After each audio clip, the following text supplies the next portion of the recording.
What's good, everybody? You already know your man Chris.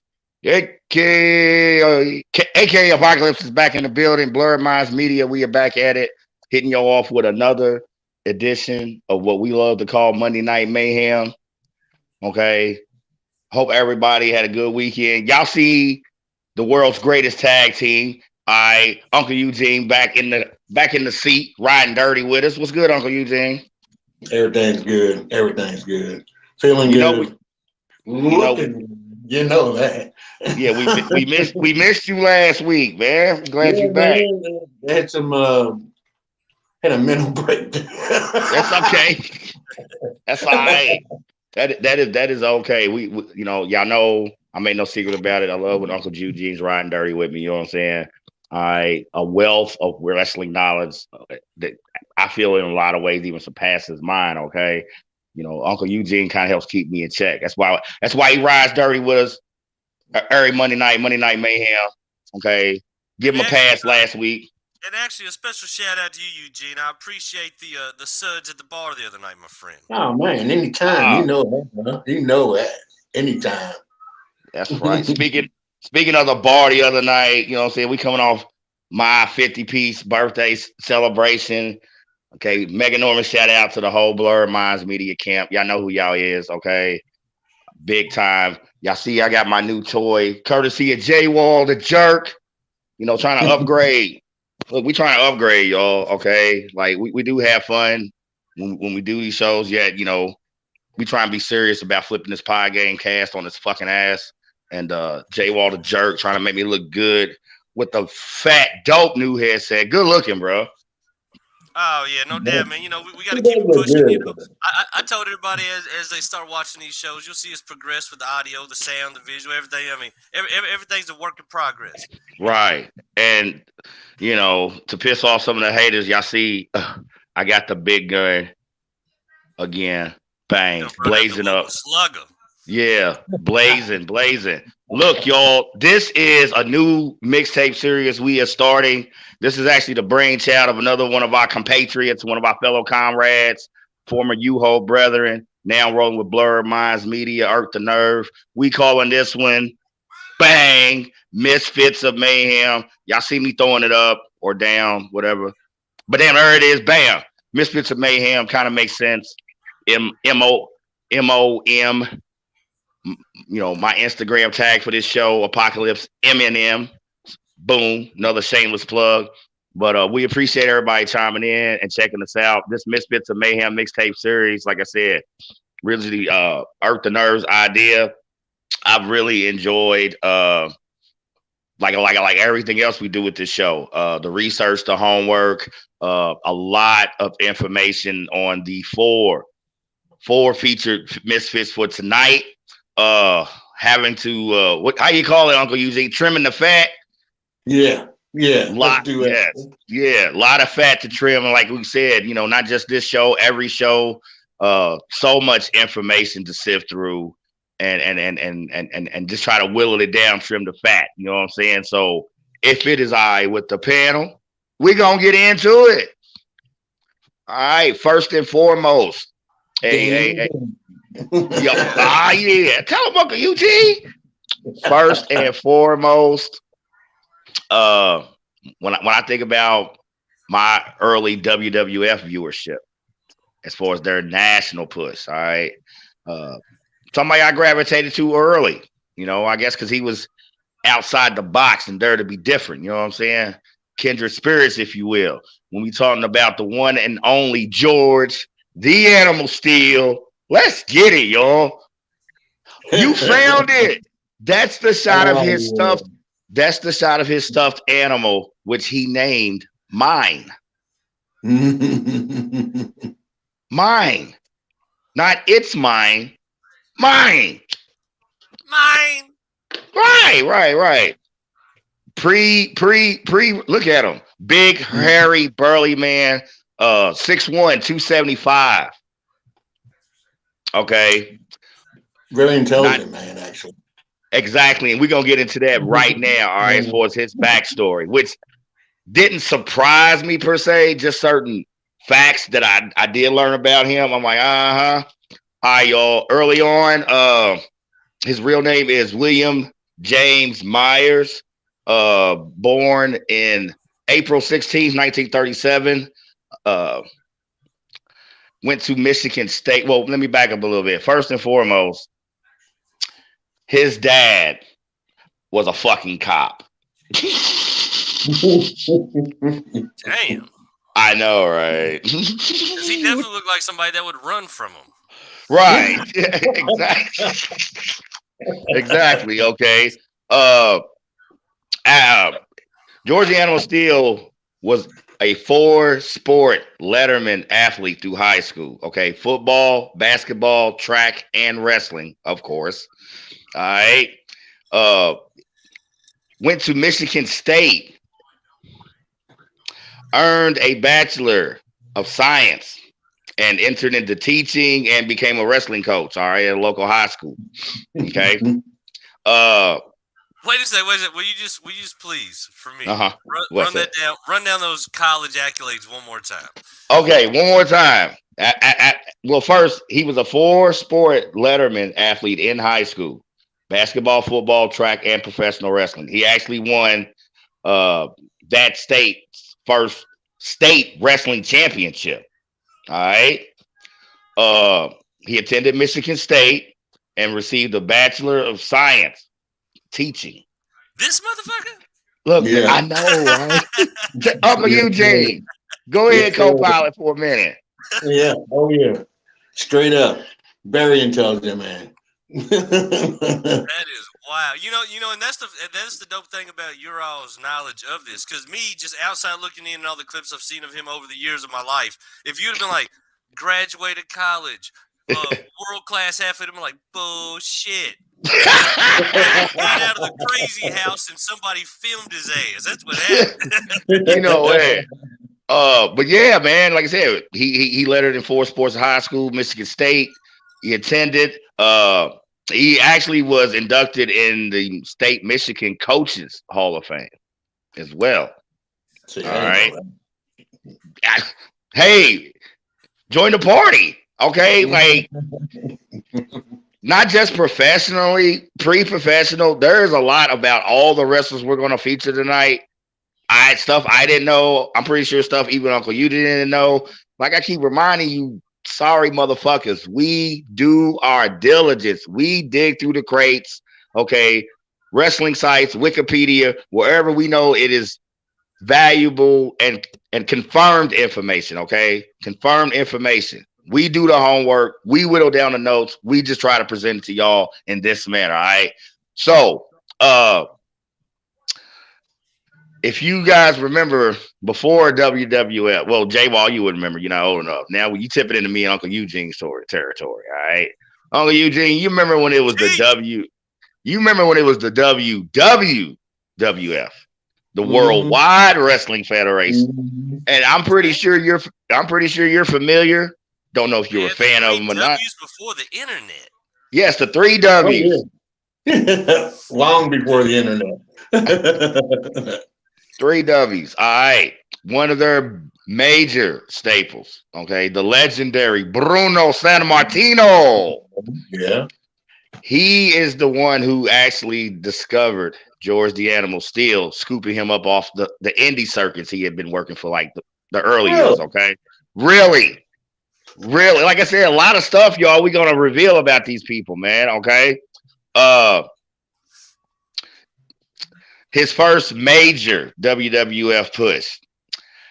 Now, Jay Wall pointed out the intelligence of George the Animal Steel, which I know it's still hard for him to fathom, you know what I'm saying, when he's so fixated on his physical appearance. I get that. I'm saying you show me a picture of that guy. This guy right here. Like college grad. I'm like, college are crazy. For real. So while developing his character and working his first promo, okay, and cutting his promo, you know, George is being George, you know, knowing his educational background. So he's speaking eloquently and, you know, his enunciation, you know, of a proper manner and things of that nature. Well, Vince hears it and he's like, you speak too well for someone who is booked as the Animal.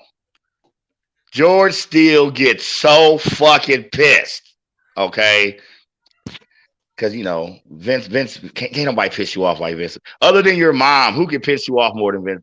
Better than Vince McMahon, all right? So he goes into this stuttering stammer, okay? And when he gets done, Vince is like, that's what I wanted. That is how he took charge of his character development. When you talk about his initial WWF push, okay? It was pretty much like a fuck you to Vince. And he's like, hey, that's what I needed. Because you're George the Animal Steele, all right? That shot that J-Wall has of George and his stuffed animal mind, and you notice the big green tongue. Guess how he pulled that off? Anybody? Take a guess. Take the wildest guess you can. I don't even care. No idea. Uncle Eugene, us being at me now, and I'm in the 50 club, you know what I'm saying? Guys like us can definitely appreciate this. We talk about throwback TV ads. He would eat a stash of Clorette's breath mints before the match.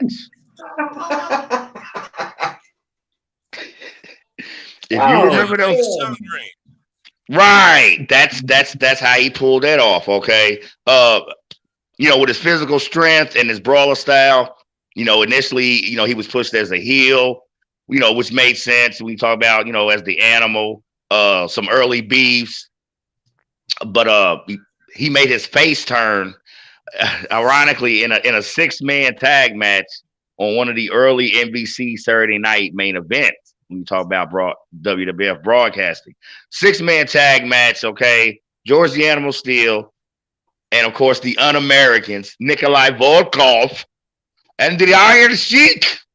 Okay, their opponents were Ricky the Dragon Steamboat, and in typical 80s fashion, when you were a tag team, you got to have Express in your name. Okay. So the U.S. Express, and if you remember, Mike Rotunda and Barry Windham. All right. In the middle of the match, Volkov and Sheik pretty much abandoned George Steele.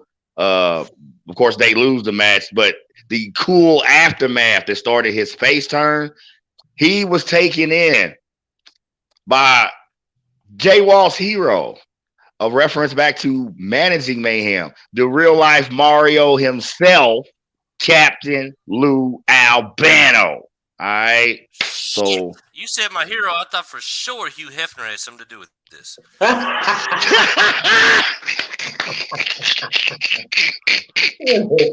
Next word out of your mouth better not be grotto. I don't want to. Right. So.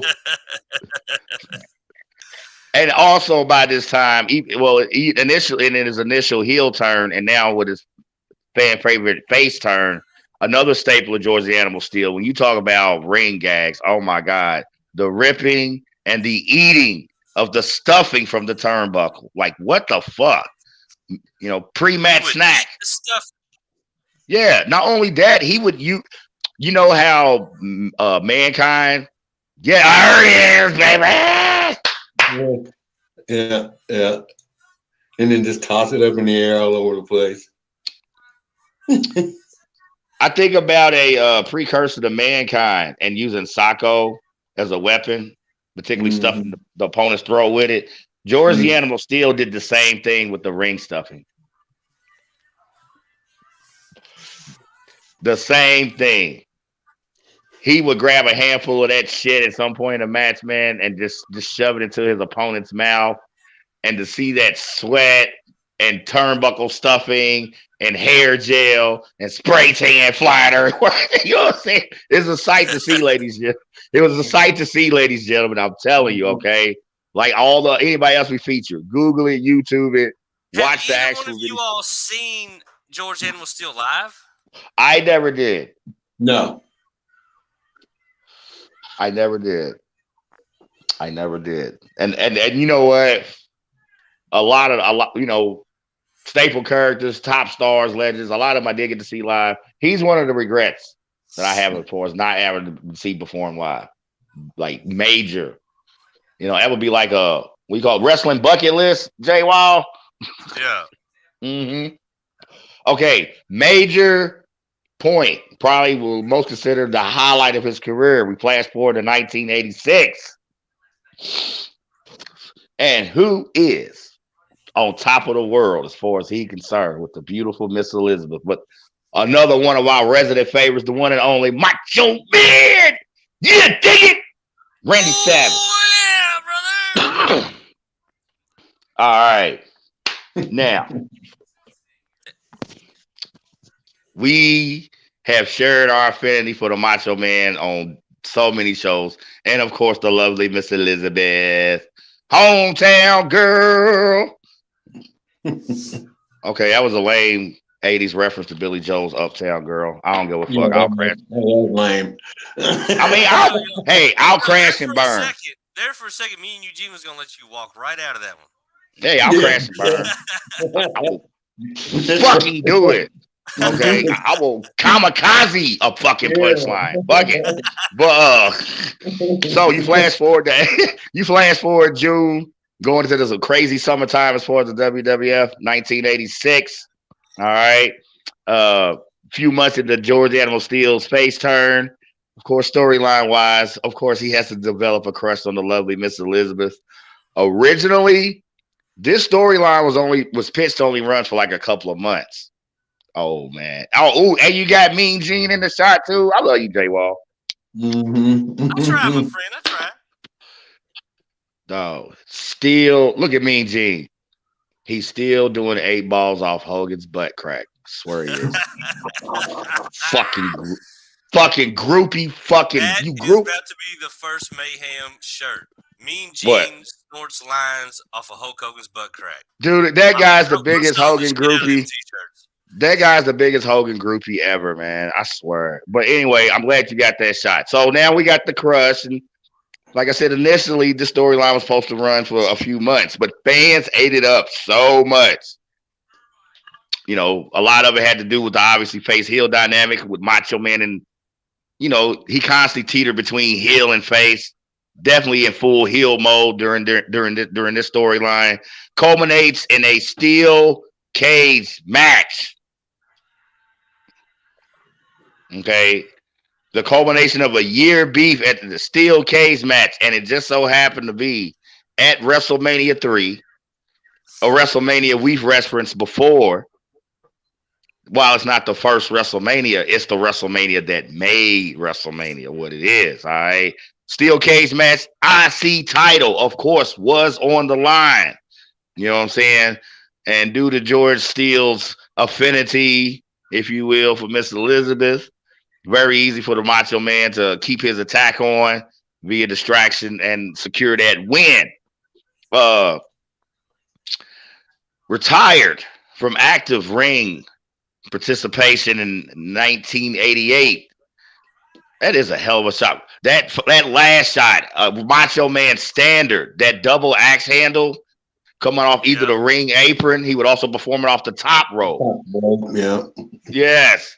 Double axe handle from the Macho Man, showing his verticality. That guy got bunnies. He got bunnies. I wonder if Macho Man could hoop. Y'all think Macho Man could have hooped? Could you imagine Macho Man put on somebody and talking shit? Well, I take you to the Holy Wheel, brother. Say what over you, T? Hell of a baseball player. Now that I know. That I know. Him and his brother. Didn't he? Him and like, have a run or an option for the Reds, or did I just hear that somewhere? Yeah. I thought I heard he had an option for the Reds. I'm not sure if it was the Reds. I know he had an option for at least one team, and decided later, you know, like that. Now I want to wrestle instead because his dad had his own promotion up in Canada. What is his dad's? Angelo Poffo. Angelo Poffo, because his little brother Leaping Lanny. Yeah, Angelo Poffo was his dad. Mm-hmm. So he wrestled in his dad's promotion with. They also had Ronnie Garvin up there. Hands of Stone, Ronnie Garvin. Yeah. And that was before he came down to the WCW or the NWA, whatever. Right. Okay. See, this is another reason, y'all, why we love Uncle Eugene. Okay, you know Uncle Eugene. I think I got your new nickname. Okay, you are the human vault. The vault. You just a vault, man. Just a wealth of knowledge. It's real. You're the vault. Matter of fact, hashtag it. All right, for real. But so the culmination of that year-long beef, once again, the steel cage match, IC title match. All right, Macho Man prevails. In 1988, George Steele has to retire from active ring participation due to a Crohn's disease diagnosis. All right. Continue to work. More damn stuff. Probably, you know that. We ain't talking Thanksgiving stuffing, y'all. All right, we ain't talking stove top and none of that. All right. So, but Crohn's disease diagnosis in 1988 forced his active ring retirement.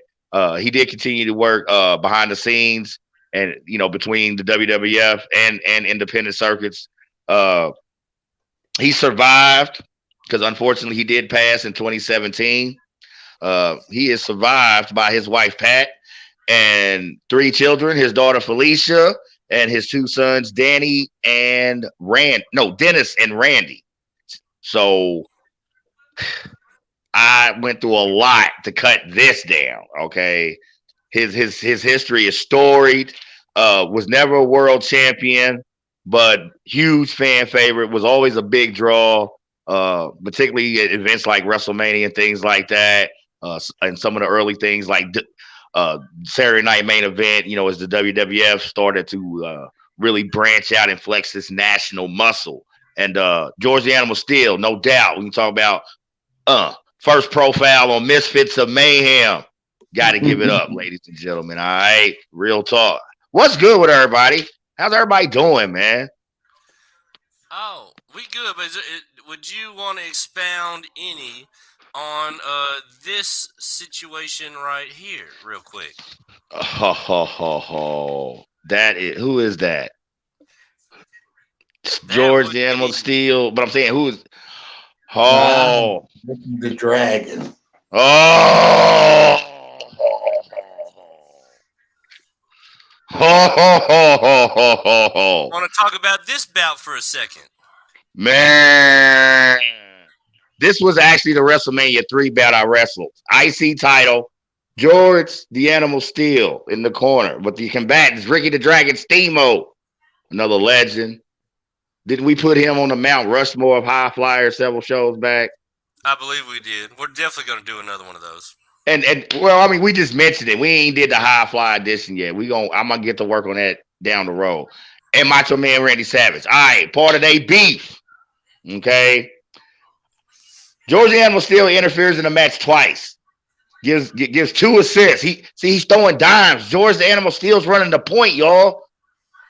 Helping Ricky to drag his Steamboat out a little bit, securing another one of his legendary Intercontinental title reigns. All right.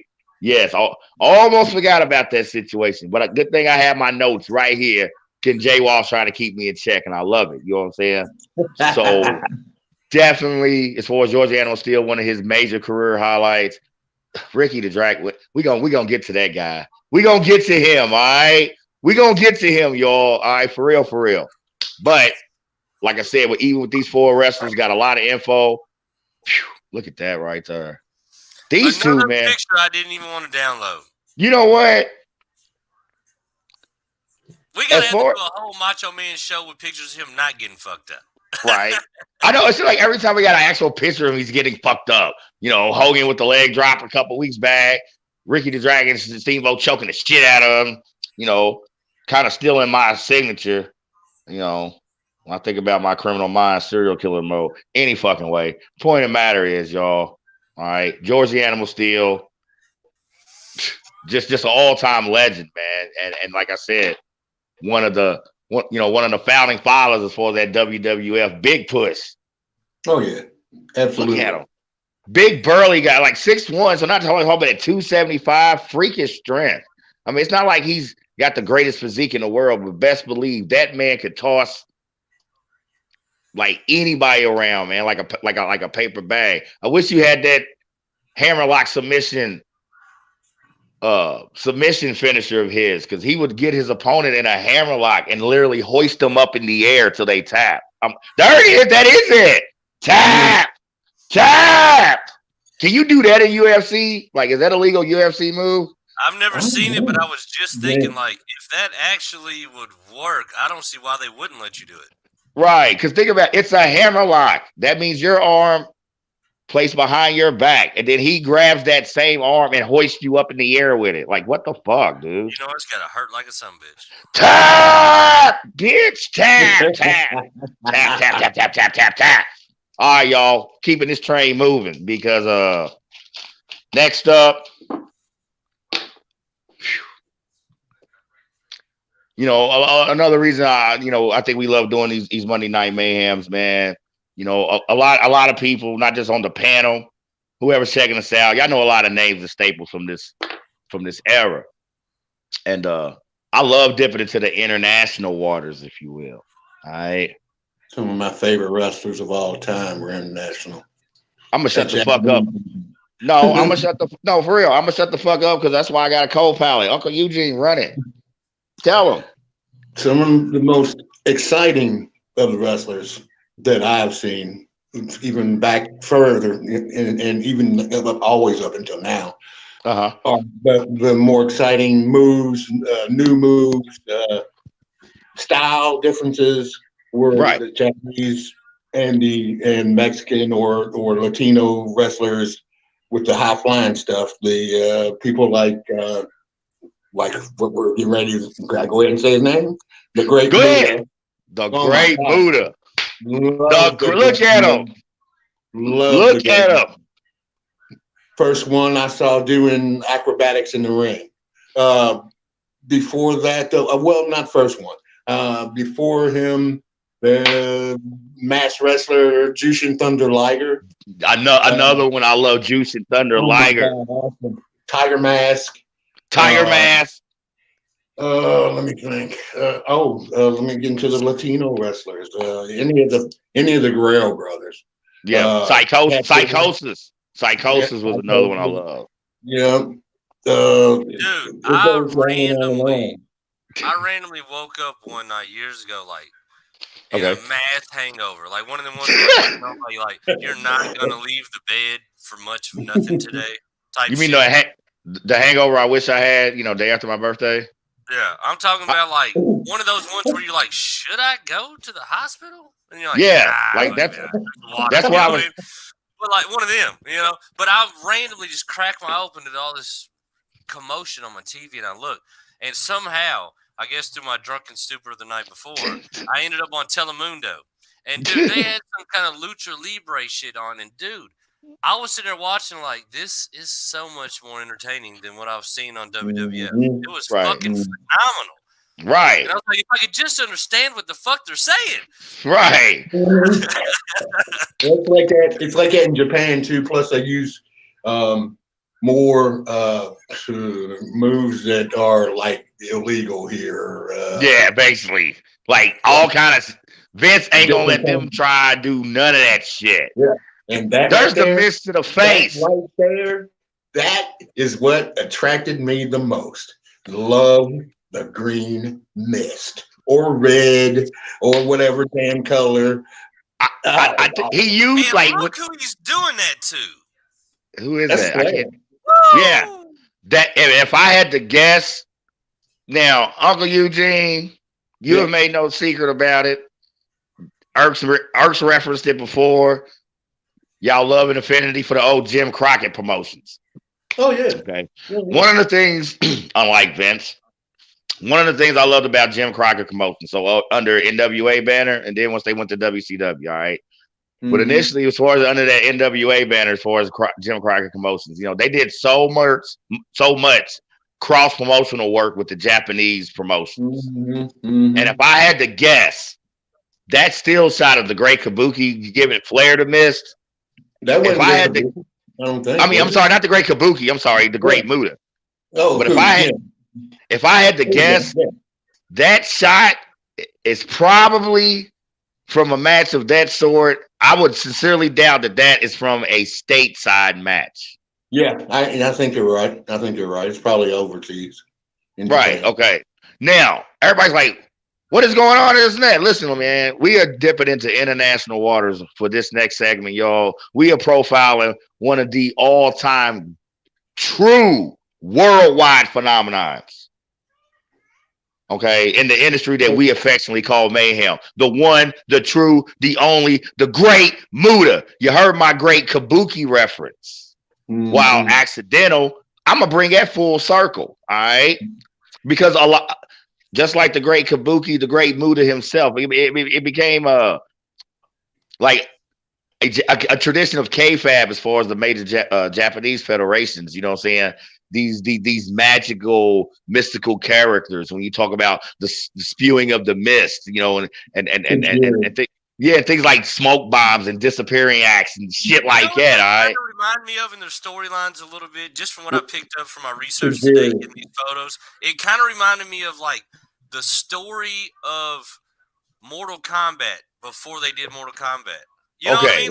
Like the original character or something before all the video games and the written were like this. That's kind of like the first Jin look to me. You know? Right. And when you talk about the great Kabuki, who we rested earlier, and now the great Muta, you know, so many prominent Japanese wrestlers have twisted and reshaped that inspiration for their characters as well. All right. Once again, y'all.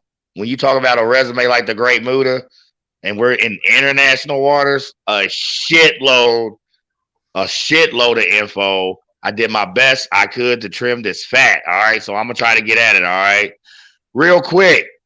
His real name is Keshi Muto. Okay. Yep. Not even and it's KEIJIMUTOH. All right. He was born. You're gonna fuck that up. All right, birthday, December 23rd, 1962. All right. Eventually earned a black belt in judo. So this is a legitimate, a legitimate martial artist. Okay. We're not talking Jean-Claude Van Damme, you know, some guy playing a martial artist. Actually, he is a legitimate martial artist.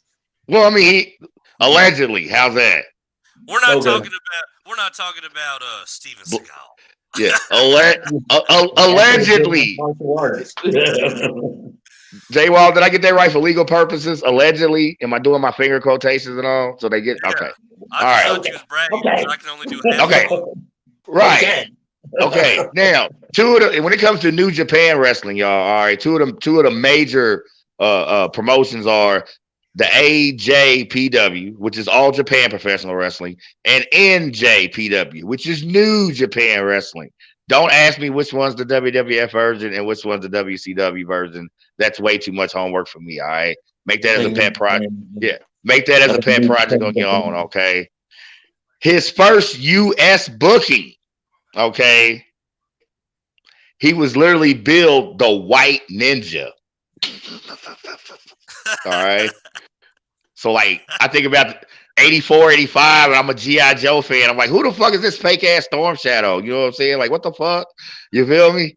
So bounced around, like I said, as far as the NJPW, 84 to 88, made his true U.S. debut under the WCW banner in 1989. All right. It was a Saturday night episode of the WCW Saturday night program. All right. Eventually, he did win the World TV title, had close to a 4-month run, losing it eventually January the following year to Double A himself, Master of the Spine Buster, okay, and founding father of the Four Horsemen, Arn Anderson. All right. Here go the big highlights as far as his international push. Now, keep in mind, y'all, up until this point, he is still wrestling under his true name, which is Keshi Muto. Okay. He makes his debut as the Great Muta when he returns to the New Japan promotion in 1990. All right. Dude. Gets in. Yeah. Now that you say his name, when I was looking at pictures, I was like, why is this Kechi dude keep popping up. Fuck, man. I passed over a bunch of good pictures, man. Shit, my bad. Yeah, Keiji Muto. That's his real name, Keiji Muto. Okay. So between his true professional wrestling debut, that is what he wrestled under. He did not premiere the Great Muta until his New Japan return, 1990, September of 1990 specifically, okay? He has been engaged in what became the Blood Feud, all right, with another top Japanese wrestler by the name of Samurai Shiro. Yes! There it is. Listen, y'all.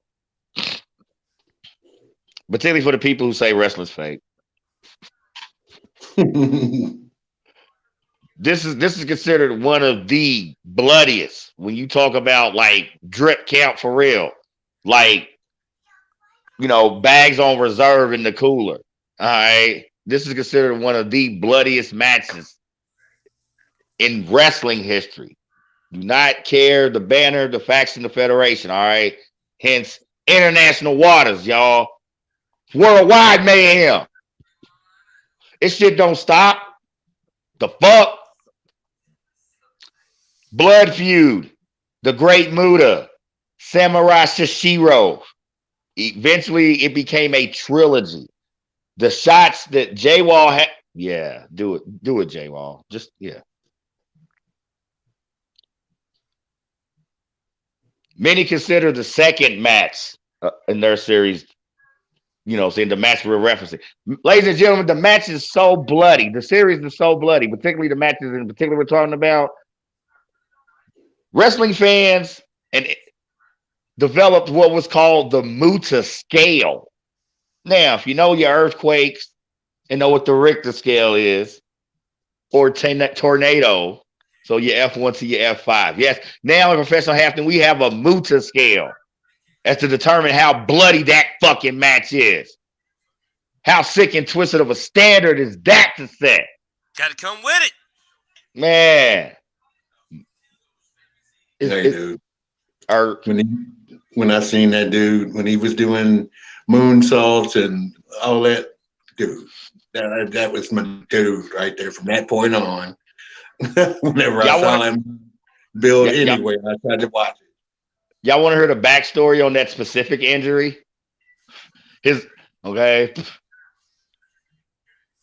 Busting open with a foreign object and then takes a razor blade and digs into that wound. Damn. That's a hardcore motherfucker right there. Now, you think about some of the legendary stateside wrestlers that most wrestling fans are familiar with, okay, and participated in matches of this magnitude and this viciousness, okay? Guys like Mick Foley, Ric Flair, Abdullah the Butcher, Dusty Rhodes. Dusty Rhodes, Magnum TA. Magnum TA is a bleeder. He's a bleeder. Like, but bro, that picture of old Flair and old Hogan all bloody, holding on to each other, walking out of the ring, has made some of the most fucking hilarious memes I've ever seen. I know. And when you talk about the Muta scale that is now being created, see, talk about raising the bar. Especially as a stateside match. The Hogan Flair match you're referencing, I can probably at least get a solid 7 or 8 on the Muta scale. Okay, but this is how sick. Yeah, look like he just got out of a jigsaw trap in a fucking Saw movie, man. Like, what the fuck? Honestly, I hate to say I didn't know much about this dude before tonight, but the more I was looking at his shit, and the more y'all are saying, like, I'm kind of intrigued. I feel like I might go down my own path of Great Muta just for entertainment. There you go. You'll be intrigued. J-Wall, self-assigned homework. I like that. Way to take some initiative. Yeah. I mean, he just seems like a badass dude. I kind of want to know a little bit more about him. You know what I mean? Dude, man. J-Wall, I'm telling you. And he had more than just the green mist or the red mist. He had moves. He was the first person I saw do the moonsault. He brought that shit in. I was like, Moonsault, 450 splash, corkscrew, body presses, you name it. In the ring, out of the ring, using chairs, using tables, going through tables, getting put through tables. I mean, Jay Wall, you are going to enjoy the self-appointed homework you gave yourself when it comes to the fucking great movie. And anybody else who's watching, well worth it. Well worth it. You know, the funny thing is, dude, I like honestly him and the Japanese and the Mexican, the Latino, however you want to pronounce it, the lucha libre. Like, I'm really kind of like intrigued by that whole shit, like because like the shit that wasn't over here in the States. You know what I mean? Like these people I've definitely never heard of. You know what I mean? Like it's kind of just like wow to me. You know what I mean? Right. And then see that. Go ahead, Uncle Eugene. I'm sorry. No, I didn't. I was just. Go ahead, do your thing. That's the reason we riding dirty. You know, like. No, I'm just saying. Yeah, it's like a whole different world out. You know, it's like different wrestling altogether.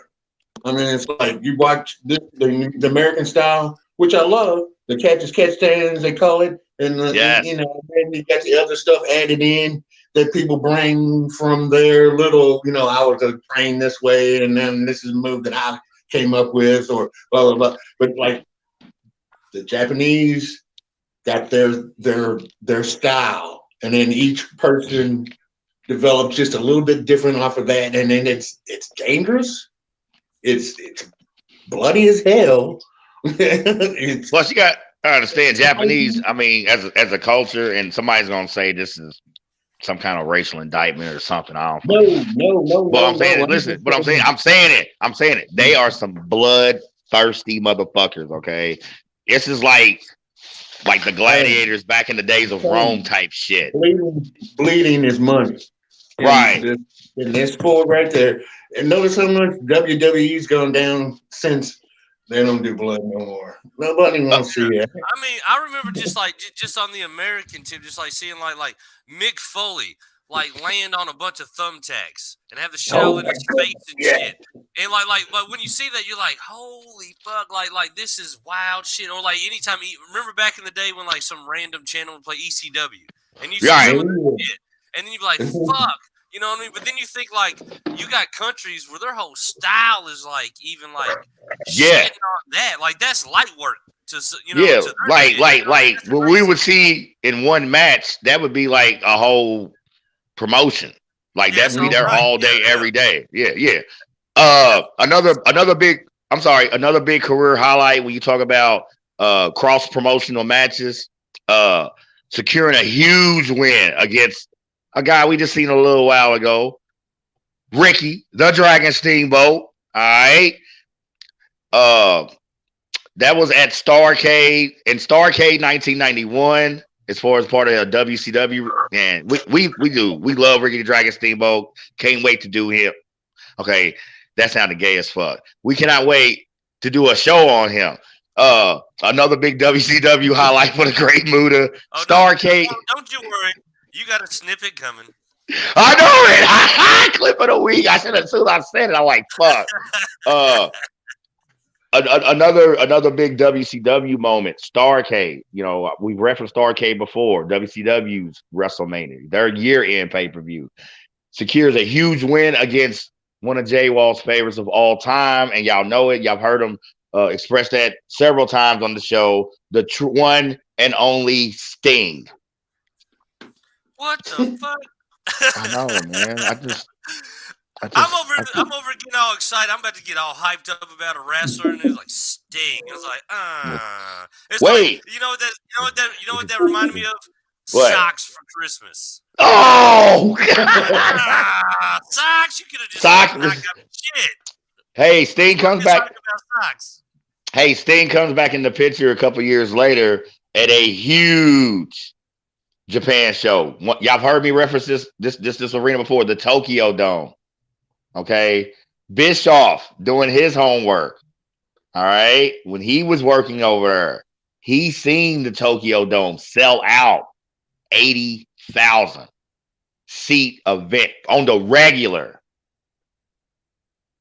Several of these events yearly, people, 80,000. And then one of the biggest ones, what they called Super Warriors, all right? When it was released in America, it was under the billing of Super Brawl 3. But anyway, the Great Muta teams with Jay Wall's favorite wrestler, Sting, to take out the Steiner brothers. How's that for a fucking resume? Another NWA / WCW staple when you talk about cross promotion with New Japan. This is one of the reasons I think, like I said, I never got caught up a brand war. Like I didn't have I didn't have an allegiance yet. If I had a preference, it was NWA and then / WCW. And a big part of that appeal for me was the way they featured more international wrestlers. You know, when it was a big deal when the Great Muta was on WCW programming. It was a big deal when Jushin Thunder Liger was on WCW programming. It was a big deal the first time we seen Eddie Guerrero, the first time we seen Rey Mysterio, the first time we see the Canadian crippler himself, motherfucking Chris Benoit, bitch. Super crazy. Psychosis. I can keep going. Yeah. This is what I always felt, man, that the WCW and under its former NWA banner beat the shit out of the WWF all the time. Okay. Introducing it. I would hate to have to read about these guys in Pro Wrestling Illustrated for months at a time before I could finally get my hands on a VHS cassette, you know, or when they finally was on an actual American programming. And Vince, that's just the way you drop the ball. Oh, well, Vince is used to dropping his balls because his balls stay on vacation. Fuck out of here, all right? Wrapping this up as far as the Great Muta, all right? That's a whole nother scenario I've never heard about. You're just full of gems today. I didn't know your balls could go on vacation. Vince's balls go on vacation. We've had it posted, man. You know what I'm saying? We've posted these vacation balls. Exactly. Look, check this out, y'all. Great Muta comes back to another New Japan promotion, all right? Secures what is known as the IGWP World title. All right. This is one of his big highlights from the 92 to 96 run. Excuse me. All right. Also, January 93. You know, a huge appearance, like I said, referenced earlier, that Super Show 3, where he teams with Sting and they take out the Steiner brothers. Instrumental in what was NWO Japan from 96 to 2000. What the fuck? That was a thing? Yes, that was a thing. When you think about NWO Japan, hey, and also not for nothing, the NWO was fucking shit up back in the day. Hey. Why you think they got a 3-volume mixtape? You know what I'm saying? But instrumental in NWO Japan from 96 to 2000. All right. Continue to work the indie circuits. I think as recently as 2010, 2012. All right. If anybody out there is curious, because Jay Wall's curiosity obviously is aroused. Okay. If your curiosity is aroused, we sincerely suggest you take heed. All right.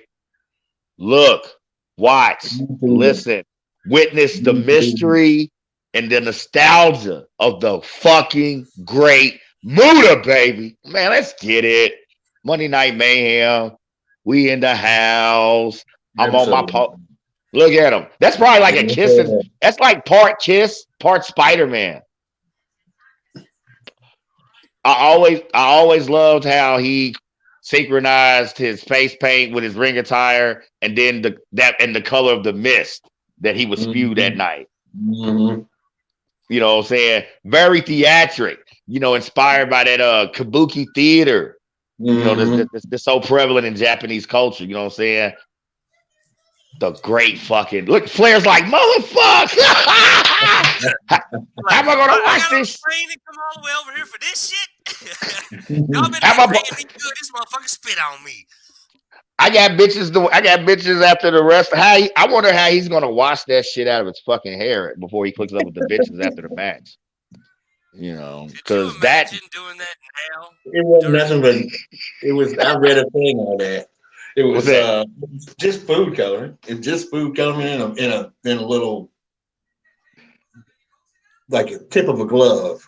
Right. Still. Very much in there, yeah. you're gonna spit on me, like you're gonna like spit like.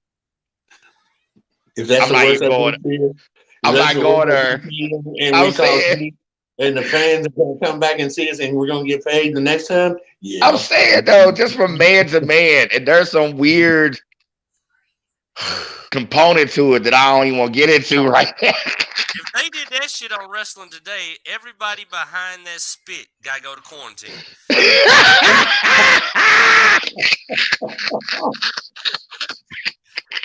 None of y'all going to work for 2 weeks. As a matter of fact, you know what? The last time I seen anybody do it was Asuka a couple years ago. Asuka? I don't know Asuka. The female wrestler, Asuka. I didn't know. I didn't know she did it. I've never seen her. She's done it. They took it away from her after and when the COVID stuff started. Right. Well, of course. She was out there like this. She was like, "Oh, ain't this cute?" They was like, "Virus, bitch." She was like, "Oh." Never mind. She got Charlotte Flair good. Oh, see, there you go. See, she got Charlotte Flair. Muta nailed Flair with it. That's wow. Like, there's a weird synchronicity to those events. I don't know. There's some weird wrestling karma multiverse of madness thing going on. I had no idea that chick even did that gag for it. But I'm saying for you to say that the last time she got to do it, she did it on Charlotte Flair, and Jay Wall's got the Great Muta Ric Flair shot of it. I'm like, no, this is lining up in some weird fucked up way. You know what I'm saying? Just another glitch in the Matrix. Exactly, man. You know what, Jay Wall? It's a lot of things going on in the world, man. And but for right now, you know, we got to get our priorities together, man. So run that motherfucking Peacock commercial.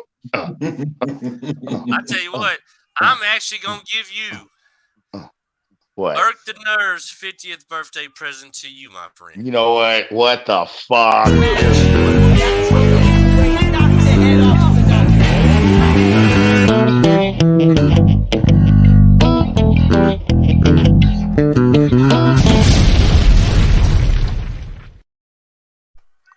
I like that it's bluesy. I love the bluesy riff. Like right off top. That's how you coming in the game now, son. Oh shit. That's some Silverback shit. That's your official intro video. Oh, y'all seeing, y'all heard, y'all got what is that, a trailer? No, a trailer? That's not it? Not. No. That's not it. Oh, okay. That's not it. Well, nevertheless. The one that is your official video for the intro of this show is 43 seconds long. Okay. 43 seconds. Well, nevertheless. What's up, Irk the Nerve? Holler at the good people real quick. What up, good peoples? Yeah, man, I'm listening to the show, watching the show, man. Like I said, chime in, bro. Chime in. Great Muta is one of my favorites. Him and Ricky the Dragon Steamboat had a great series.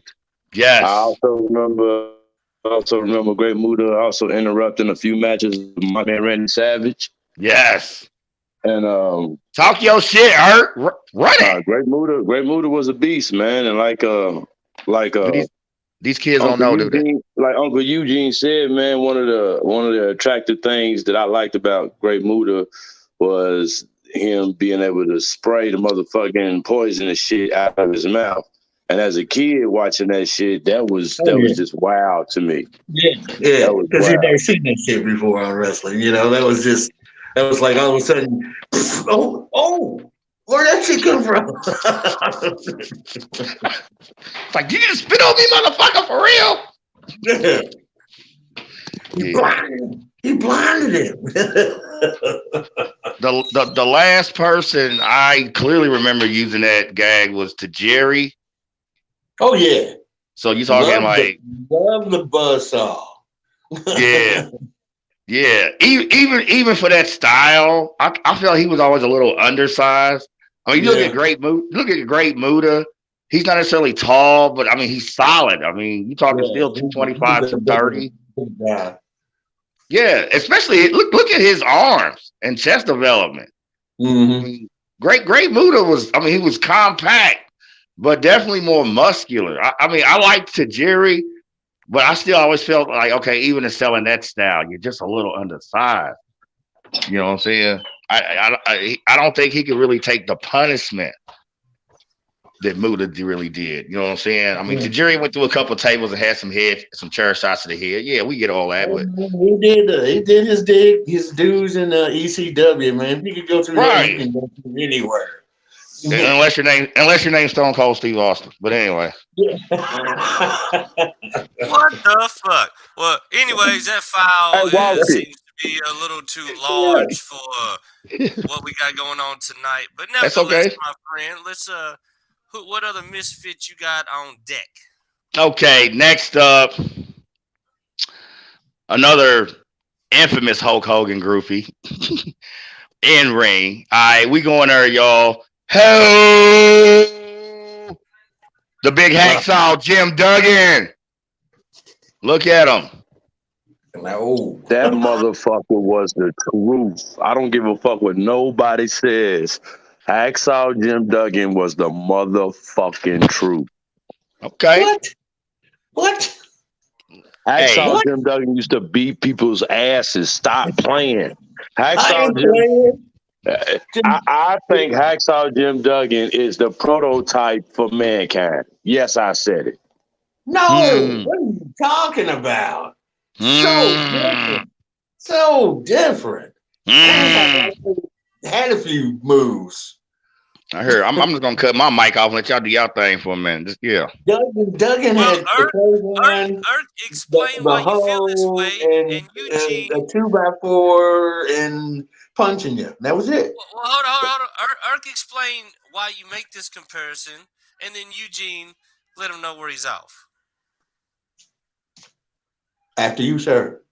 He was absolutely crazy, a fucking nut, and you got this you got this retard vibe from him. You got the retard vibe from him, but at the same time, he had sensibility about him. I've been hit upside the head with a 2x4 one too many times vibe from him. He has since God gave a goose, but the fans loved him. I never understood it. They loved him, but it was I think that at the time, the American flag thing and all that. Oh, we gonna get into that. I'll tell you why America loved him. Oh, he used to run to Ultimate Warriors stole his ring intro. Come on. He was the first one to bolt out. Well, as far as WWF mainstream goes, he was the first one I seen. He was the first one I seen that will bolt out into the, to the ring, full sprint. Bro, you know why people loved him? He was NASCAR in human form. I like that. I see where Jay Walt's going with that. I'll give you that. Yeah. America, kind of retarded, full steam ahead. Really he's a human version of NASCAR. Look at him, patriotic, waving that flag. I mean, he's proud of Old Glory, and he never apologized for that. We don't really discuss politics here. You know what I'm saying? But that's his choice, and you didn't respect his in-ring skills. That's all I gotta say. You know what? This is another thing I love about Uncle Eugene, because he doesn't care how big the name is. The first thing he goes to is, whether he himself is a fan of that person's in-ring skills or not. Hogan, right? Like all the names we name. And Uncle Eugene gets into him, y'all. He does. Like, I love when he does. I just like, dang, for real. But yo, Hacksaw Jim Duggan, like everybody else, y'all. A lot of homework. I tried to whittle it down. Okay, gonna get into it. Born January 14th, 1954, upstate, Glen Falls, New York. All right, so he's a New York boy of English and Irish descent, which definitely explains some things. Anyway, he also was a Letterman athlete. What does it explain? His complexion? Well, I mean, you know what I'm saying? He had the big red beard. You know, he was a big red hair guy, big burly guy. You know, looked like somebody you might have had a little potatoes and too much corned beef one too many times. I don't fucking know. I mean, shit. I mean, what the fuck you want from me, all right? He definitely looks like he's got a 4-leaf clover shoved in his ass. See, you said that, not me, all right? You said that, not me, all right? Just like George the Animal Steel, he also a 4 Letterman athlete, and coincidentally, the same 4 sports: football, basketball, track, and wrestling. All right. State wrestling champ as well. Was actually recruited by Ohio State, and instead decided to make the wise decision to take his post-high school education to SMU. Yes, Southern Methodist University, the same SMU. Shout out to Shop Talk Sports. They just got the shit kicked out of him by Cincinnati. So, when was that when he went there, though? Say what? When was that when he went there? To SMU? It's early I don't have the exact date. It's like early 70s still, because his actual pro wrestling career still doesn't start till like 79 or 80. Before the moving company and right. Okay. All right. Well, he even at SMU, he gets his J-Wall. You're gonna love this one, since you said he reeks of retard. Okay. Hacksaw Jim Duggan at SMU received a bachelor's in plant biology. Wow. Plants, but wait. This one.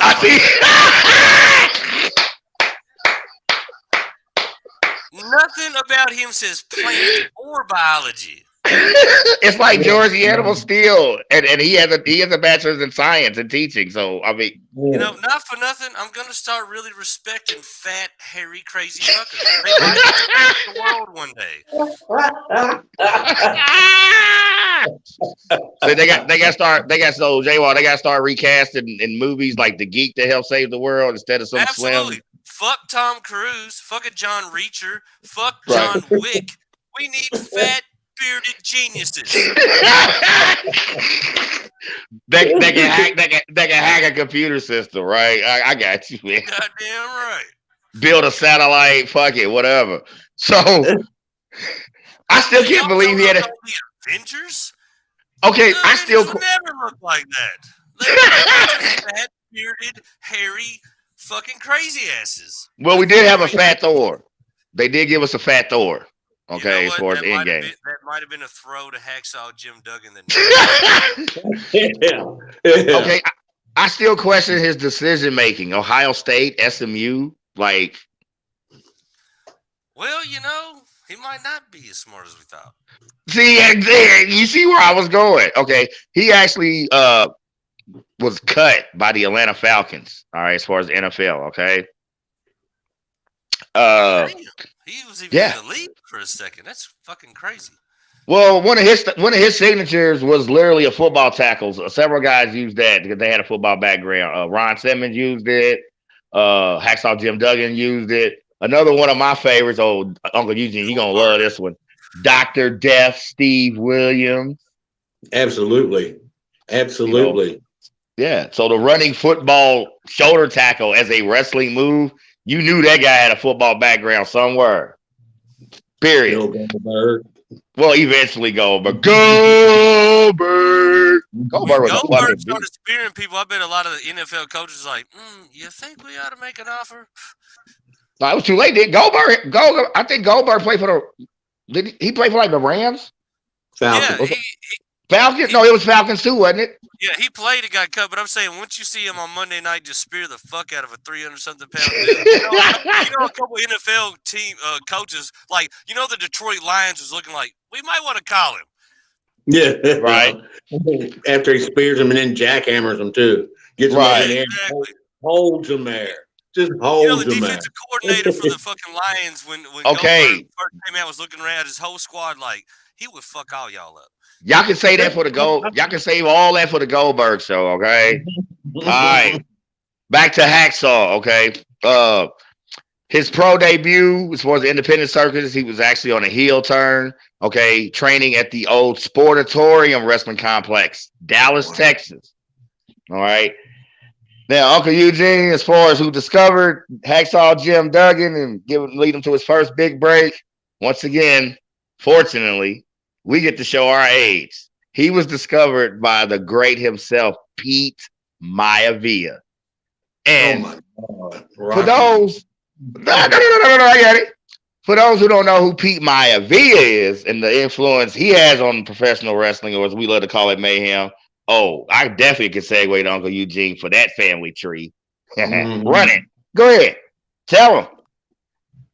The Rock, the Roman Reigns, the Usos, Rikishi, Umaga, Big Rosie,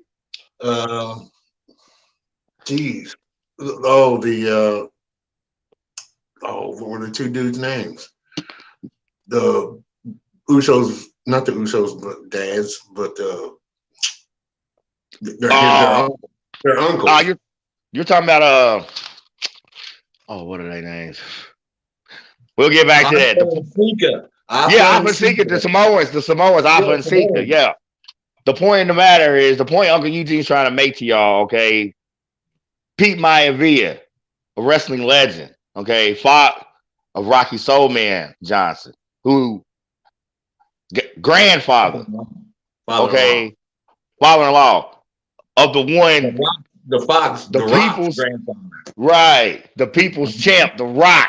This is his grandfather, and you talking about bloodline and lineage. Like Uncle Eugene just ran down to some of y'all. We talk about current guys like the Usos, okay, and Roman Reigns. Somebody else who uses the spirit. Anyway, but that's who discovered Hacksaw Jim Duggan and gave him his first big break. Okay. His early WWF signing, after working the indie circuits, it was kind of a cross-promotional contract because he still worked the Mid-South regions as well, all right? Clicked up initially with the $1 Million Man himself, Ted DiBiase. All right. Okay. They got in a beef with believe it or not, Abdullah the Butcher. Okay. All right. And brother Butch Reed, one half of what on become Doom with him and Ron Simmons, the world's first black tag team of any federation. All right. Gets in a beef with these guys because Butch Reed called himself Hacksaw as well. Mm-hmm. So now we got a saw off. The fuck? Eventually, as far as the WWF signing was so interesting. He debuts at WrestleMania 3. WrestleMania 3 keeps reoccurring. You know what I'm saying? WrestleMania 3. He debuts. Okay. No, let me take that back. He debuts January 87. All right. Makes his pay-per-view debut at WrestleMania 3. All right. It's basically a run-in. It's not even an official match. It's basically a run-in interference. All right. Because now, like Jay Wall alluded to, that American Patriot, this is when he started to turn into that character. All right. Once again, the un-American, there you go, waving Old Glory in one hand, 2x4 in another. That guy feels, he can't lose. And, whether you agree with it or not, man, I respected Duggan, man. I did. But the thing is, he still hasn't wrestled a match yet. All right. May, that same year, 87. When you're hanging out, when you're Duggan and the Iron Sheik and, you had a few drinks. Ain't nothing wrong with that. You know, what does suck is when you get busted on a fucking DUI for it. Hey, this is, yes, Hacksaw Jim. He still hasn't wrestled a match yet, but he's got all this WWF pub just flying in. And then he gets a DUI with the Iron Sheik, for fuck's sake. Damn it. How un-American is that? You out there drinking with Sergeant Slaughter's enemy. You deserve to go to jail. You traitor, you fucking Benedict Arnold looking son of a bitch. Now, Jay Wall, you know what I'm saying? As far as you, I definitely consider you a connoisseur of comedy. So I know you appreciate the two main components of any great joke, the setup and the punchline. All that was the setup, because the punchline is now, and you ain't even wrestled your first match yet after getting a DUI with the Iron Sheik, Vince automatically kicks you down to mid-card status. Damn. You ain't even worked yet, and you already got demoted. Like, what the fuck? That's out here working with the prosecutor. Is that worse than getting fired on your day off? Like getting demoted while you're working? Like, getting demoted before you even start to work. Yeah, I mean, technically he's working, but he hasn't wrestled yet still. This is 5 months into his signing, ladies and gentlemen, and this man has still not had an official sanctioned match in the ring. Dang. You know what that was? All that hype, never wrestled. Vince got that phone call, DUI. Hacksaw. Who? He cost me too much goddamn money. Put this motherfucker in the mids. I want to find the motherfucker that has signed a contract, and it's 5 months before they have, and they still haven't had their first official match yet. Oh, that's messed up. No, I'm saying other than this, that's what makes this so fucked up. When I dug this up, I'm like, you've got to be like, I'm like, he really didn't wrestle for that long. I remember all those promos and all. I seen you in the arenas a lot, motherfucker. Every Saturday morning. What, man? I'm like, what a fucking jip. And you get a D. We might ought to check the Guinness book. He might have.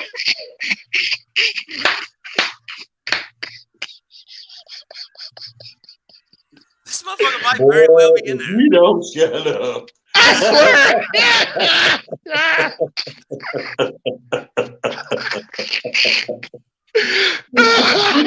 Get his book. That is perfect, man. If you don't shut up. Get his book. I'm taking my flag and I'm going.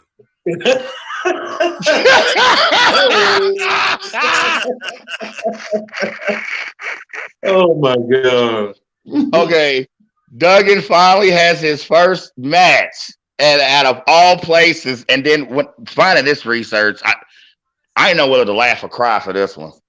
His first official match is actually at the first Survivor Series that the WWF had. Okay. Quick side note, I mean, Undertaker, my favorite wrestler of all time, he debuted at Survivor Series 3 years later, 1990. So Survivor Series was a staple pay-per-view for me. So doing the homework on Duggan and to see his first match wasn't until that pay-per-view. Once again, it was the very first Survivor Series. It was just like, wow, that was just some. Did I really need to know that? Like no, you know, knowing what some. Okay, as a WWF fan, was Survivor Series took on a whole new meaning for me. 1990, once the Undertaker debuted. Okay, and that's the month of my dad's birthday, and then what became my oldest son's birthday. So, Survivor Series as a WWF pay-per-view is just a little more personal than the rest of them. Duggan's first match wasn't until the first Survivor Series. Like, you fuck. Anyway, if you anyone who's a fan of Triple H, here's some Triple H homework you motherfuckers need to do. All right, research the King Harley race. Okay, you want to talk about a prototype? You talk about Triple H, all right? He's in a feud with Hacksaw Jim Duggan because King Harley Race, y'all remember his whole Monarch get up with this cape and the scepter and bow to me. And Duggan was having none of that, waving old glory, free reign, free spirit. You know what I'm saying? There will be no ruling here. Yeah. 1987 Slammy Awards, another early WWF foray into mainstream media. Okay. So their version of the Grammys, the Slammies. During an awards presentation, Duggan and Race, it looks like it's scripted at first. And yet it goes all backstage, all right, behind the curtains, everything, all right. Another Duggan career highlight. Duggan is killing me. He actually won the very first Royal Rumble as well in 1988. Everyone knows what the Royal Rumble signifies. Okay, it's the countdown to WrestleMania has begun. And 30 men enter that fucking ring. And whoever comes out on top is guaranteed world title shot at that year's WrestleMania. Okay, I need y'all to be reminded or learn the significance of it. When I think and to see that Hacksaw Jim Duggan won the first Royal Rumble. Yeah, that guy. That's crazy. That's something else I did not know. And honestly, out of every wrestler, big time phenom, classic legend, first ever WrestleMania, I would never have guessed Hacksaw Jim Duggan. Never. Now, as a matter of fact, I'm more likely to believe his educational and athletic background than the fact that he won the first Royal Rumble. Actually, I would agree. For real. What was Vince thinking on that one? You know what I mean? Like the thing. This is the dude. He always gave him this great hype and push. Yet when you look at booking in really top matches, whether it's TV programming or the pay-per-views, Duggan, no. Duggan was like a big burly cheerleader. I got to step away for a minute. That's all right, Uncle Eugene. That's okay. We gonna keep it moving. We got you. I'll be back. That's all right. He did receive one Intercontinental title shot, okay, on another edition of the NBC joint venture, Saturday Night Main Event, against the ravishing one, Rick Rude, okay? And by wrestling rules, quote unquote, titles can't change hands on account out of disqualification. Of course, the self-disqualification, the road Rick Rude took. And he was basically a mid-card jobber until his WCW, and then eventually leaving the WWF, signing with WCW in 1994. He debuts at actually one of their pay-per-views, Fall Brawl 94, okay? Having a little issue with Jay Wall's all-time favorite wrestler for real, y'all. The stunning one himself, Steve Austin. Duggan and Steve Austin, Fall Brawl, the first of what became a 3-match trilogy for the U.S. heavyweight title. What? Was this Jim Duggan and Stunning Steve or Stunning? Yes, it was Stunning Steve because it's still WCW, like Stunning Steve. Looking through finding shit for the show, I found a picture of what was that group he was in? The Blondes, Hollywood Blondes. Him and Flying Blind William. When I seen that picture, I was like, I don't even think I should have ever been your fan. This was you? That was him. That's that. Yeah. That's your boy. That's your guy. When I seen that picture, I was like, the internet knows all. Exactly. So, like I said, his initial WCW push for his 94 debut with him, then Stunning Steve Austin for that U.S. heavyweight title. Also taking on some bigger heavyweight guys. If you remember Ming, the Merciless, his WWF billing under Haiku. Yep. Okay. Big Bubba Rogers, a.k.a. the Big Boss Man. Yep. and the one true bang DDP, Diamond motherfucking Dallas Page, bitch. DDP. Exactly. Had to leave the ring in 1998. Duggan gets some bad news medically. You know, he has been diagnosed with kidney cancer. Okay. Right. That's rough. You know what I'm saying? And like I said, whether you were a fan of his or not, now, you know, this is just real life. This is just about being human. You know what I'm saying? Okay. And that's a rough road for anybody to go through. I don't care who you are, what your background is.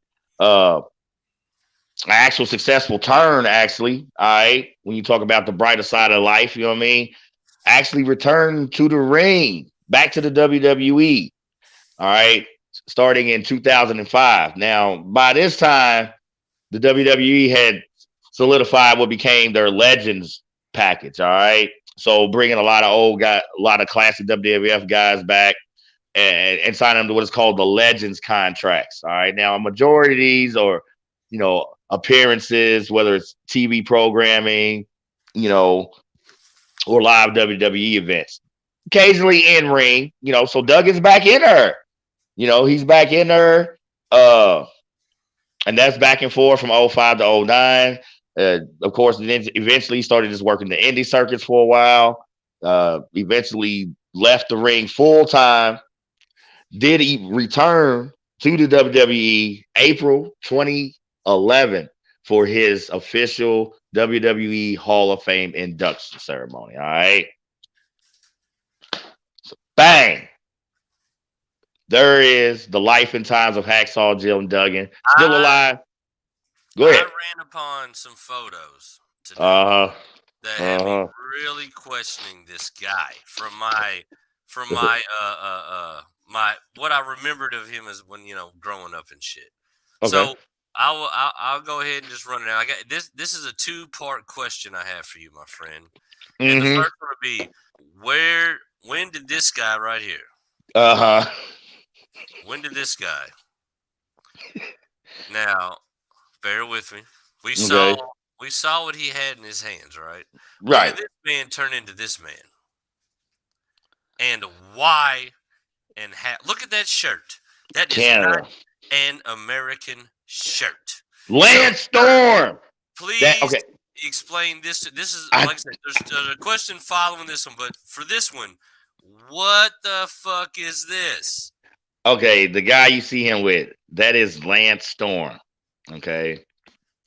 Matter of fact, he looks like a guy who would be named Lance Storm. Okay. Go ahead. He is a career mid jobber. ECW, then going into the end of WCW, back and forth with WWE, a lot more house shows than anything. But that was a brief TV storyline they were doing, and Duggan just, you know, wanting to work, and did a brief heel turn from his classic patriotic character to this Team Canada bullshit. See, and that's as soon as I seen it, I figured obvious heel turn. But I was just like, what led up to this?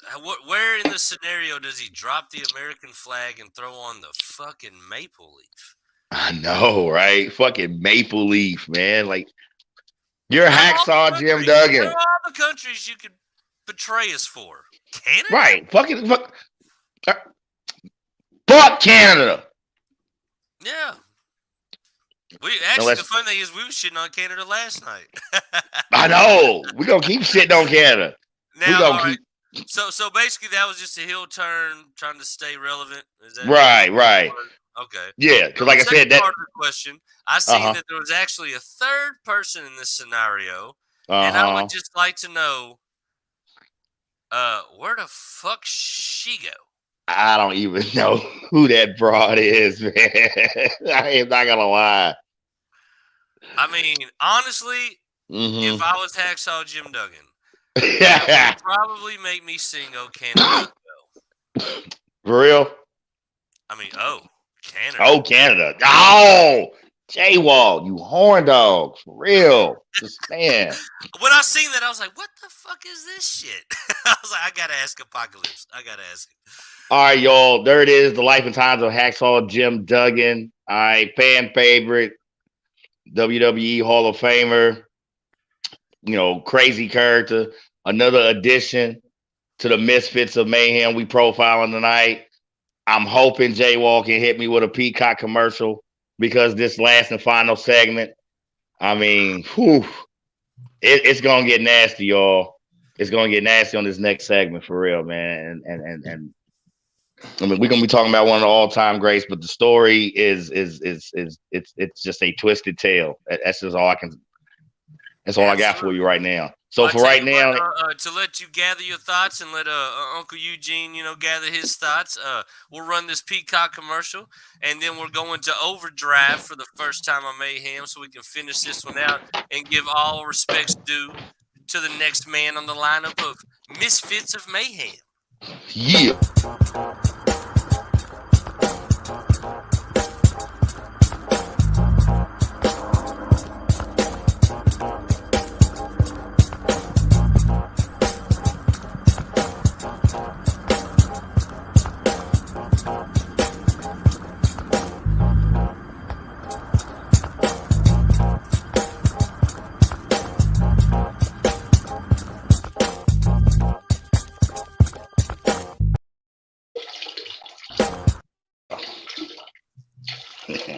Y'all hear that? That's what you call halftime. Take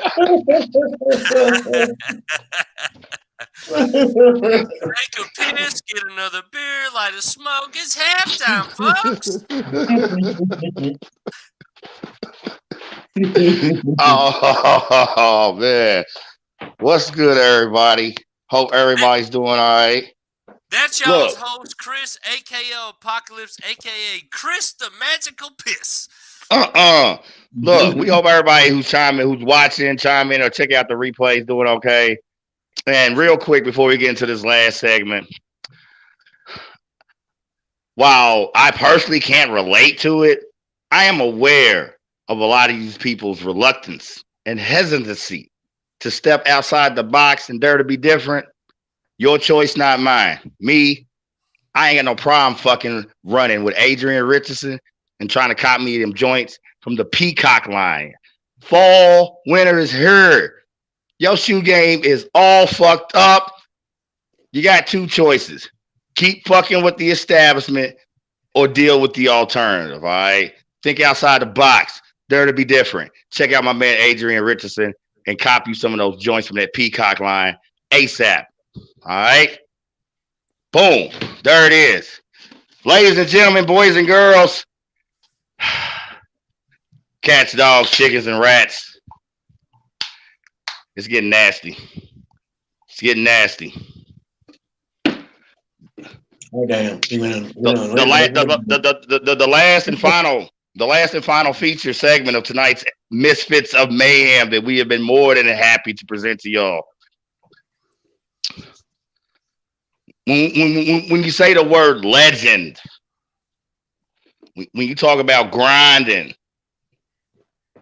when you talk about putting in that work, all right, and I definitely will hold Irk the Nerve chimes in on this one because as a fan of overt racism, I got a tale for you, Irk, and the rest of the world that won't listen to see.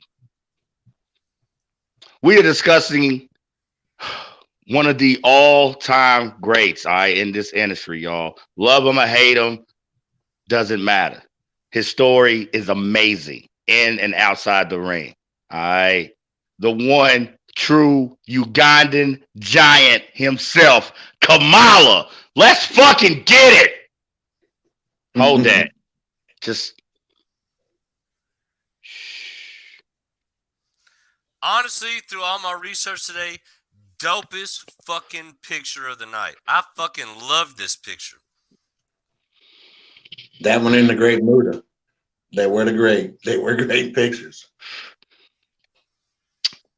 When I think about that wrestling becoming more theatric, particularly with a character background and presentation, And as much as I love The Undertaker, all right, if there is ever a precursor to those level of theatrics, particularly the visual presentation, gotta shout out Kamala, the Ugandan giant, y'all. For real. You got a full shot of him with the full body paint, the stars and the moons. You ain't got that one, do you, Jay? Yes. Chopping the shit out of Hogan. Oh, can't wait to get to that story.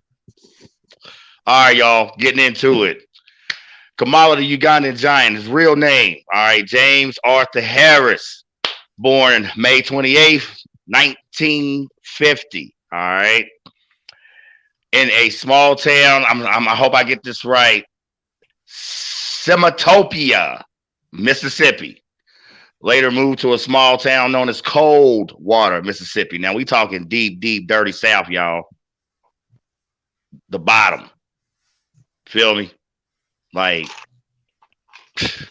dirty South. Was that Kamala and Steel? Bring that back real quick. Bring that beat back, DJ. It sure in the fuck is. Look, Battle of the Misfits. Bro, this fight right here, I've seen this joint on YouTube, bro. When they both first hit the ring. Did you watch the match? It's some of the best fucking in-character action you could ever see. The Animal versus Kamala, they're looking at each other. They're both confused. They're both like hesitant. The Animal's acting like an animal. Kamala's looking at him like he's looking at an animal he's about to fucking go hunt against. So like it's a it is fucking theater at its best. Right. In that ring, bro. So you actually watched this match? Yes. Hell yeah. That's what's up. Watch this match. Dude, it was I'm saying their first encounter in the ring performance, walking around each other, sizing each other up, was fucking brilliant. It's a play on the fear of the unknown. Exactly. They did it without words. I knew exactly what they were doing. There's a telepathy, a synergy. You know what I'm saying? This unspoken symbiosis. All right. It was almost like they was familiar, but not. Right. It was fucking great. It was fucking very entertaining. Hey, y'all better take J-Ball's advice. All right, watch that match, y'all. I'm not even talking about the wrestling. I'm talking about just that first. Go right. Entertaining as fuck. That's what's up. More homework for you fucking kids. All right. So getting into it, a little background real quick. His family actually owned a small furniture store in the small town of Coldwater, Mississippi. That's hilarious. Because nothing about that man says small furniture. Sorry, go ahead. That's all right.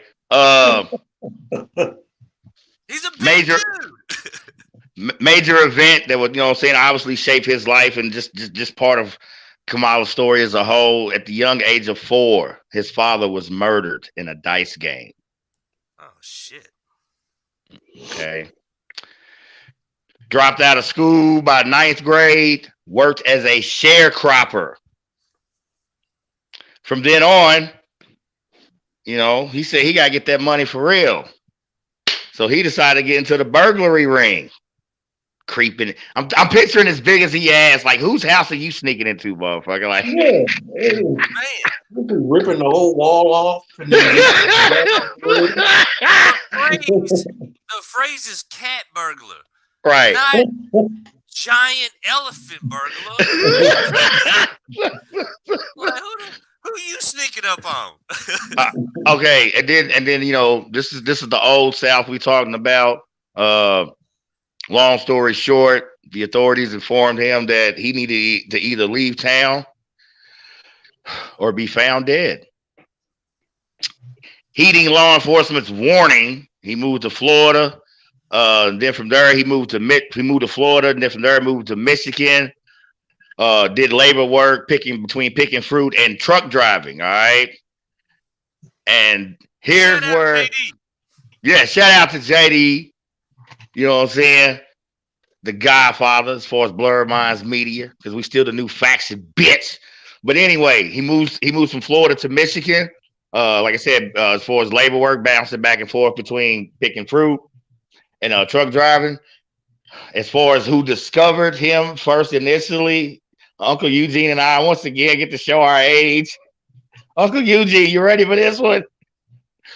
Bobo Brazil. Oh my God. Oh my God. Yes. I know nobody knows who that is but me and you. We're the only two. You out of research, me out of just age. I remember Bobo Brazil. You seen Bobo Brazil? Okay. Him, come on, him. Hold on. If you'd have came to me and be like, "Hey, you know who Bobo Brazil is?" I'd be like, "The dude who used to fuck with Pablo Escobar." I don't know. J-Wall, if you just give us a second, just go sit in the corner and let the grown folks talk. Yeah, Bobo Brazil. Okay. I remember put me at the kids' table. It ain't but now you want to talk about me? Okay, Bobo Brazil, Pistol Pez Wiley. Like, do I actually remember seeing them wrestle? Yeah, I can keep going. Like, come on now, I need my respect now. Okay, Bulldogs, the bull. Yeah, but that's Bulldog. I'm talking about. What is his name? Oh my God, I can't remember. I can remember Bulldog. It was in the same thing with Bobo Brazil and what is his name? Fucking with ACL. I'm going to drop a mixtape that's going to have some of the worst bars you've ever heard. But my name is now going to be Bobo Brazil. Y'all heard that? We put it on wax, man, for real. All right, but that's who discovered.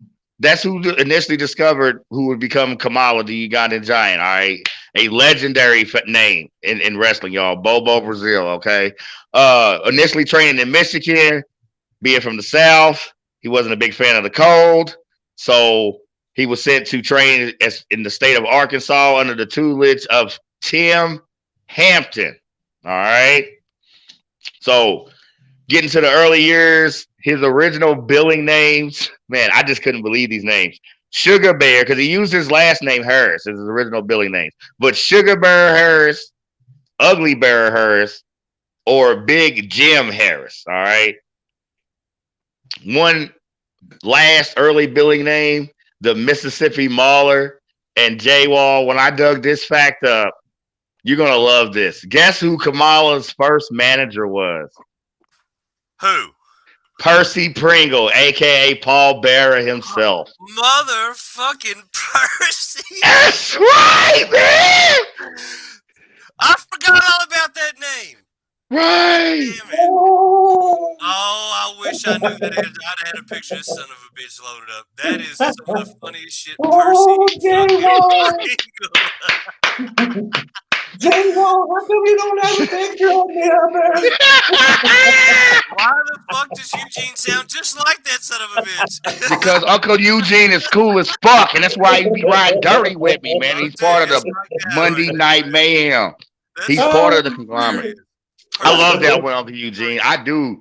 Percy Pringle came all the way back to the show. That's hilarious. All the way back. See, yeah, we connect all the dots, y'all. We connect all the dots. Okay. Now.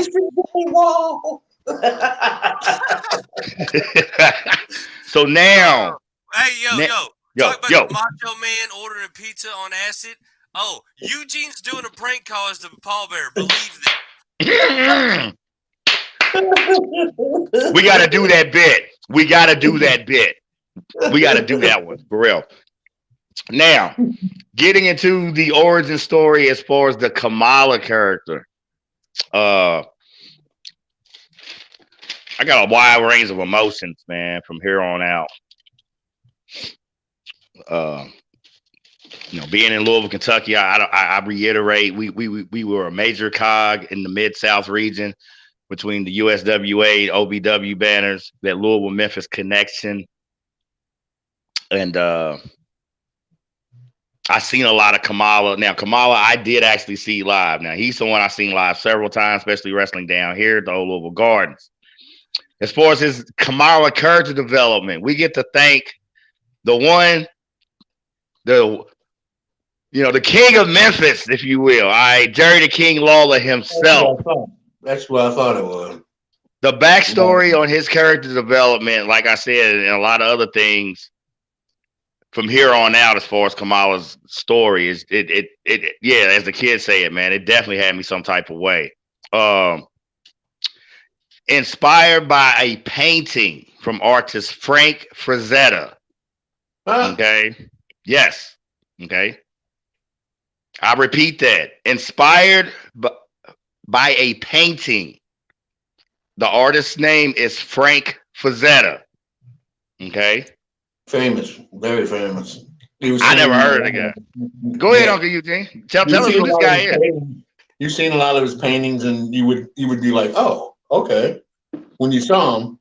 But then just knowing, just hearing the name, only reason I know is somebody that I know is into art, and they were telling me about it. So Frank Frazetta, yeah, really famous painter, and I've seen his art, and I'm like, oh, I knew that. I've seen that before, and never knew who did it, but now I do. All right, thank you, Uncle Eugene, you cultured motherfucker.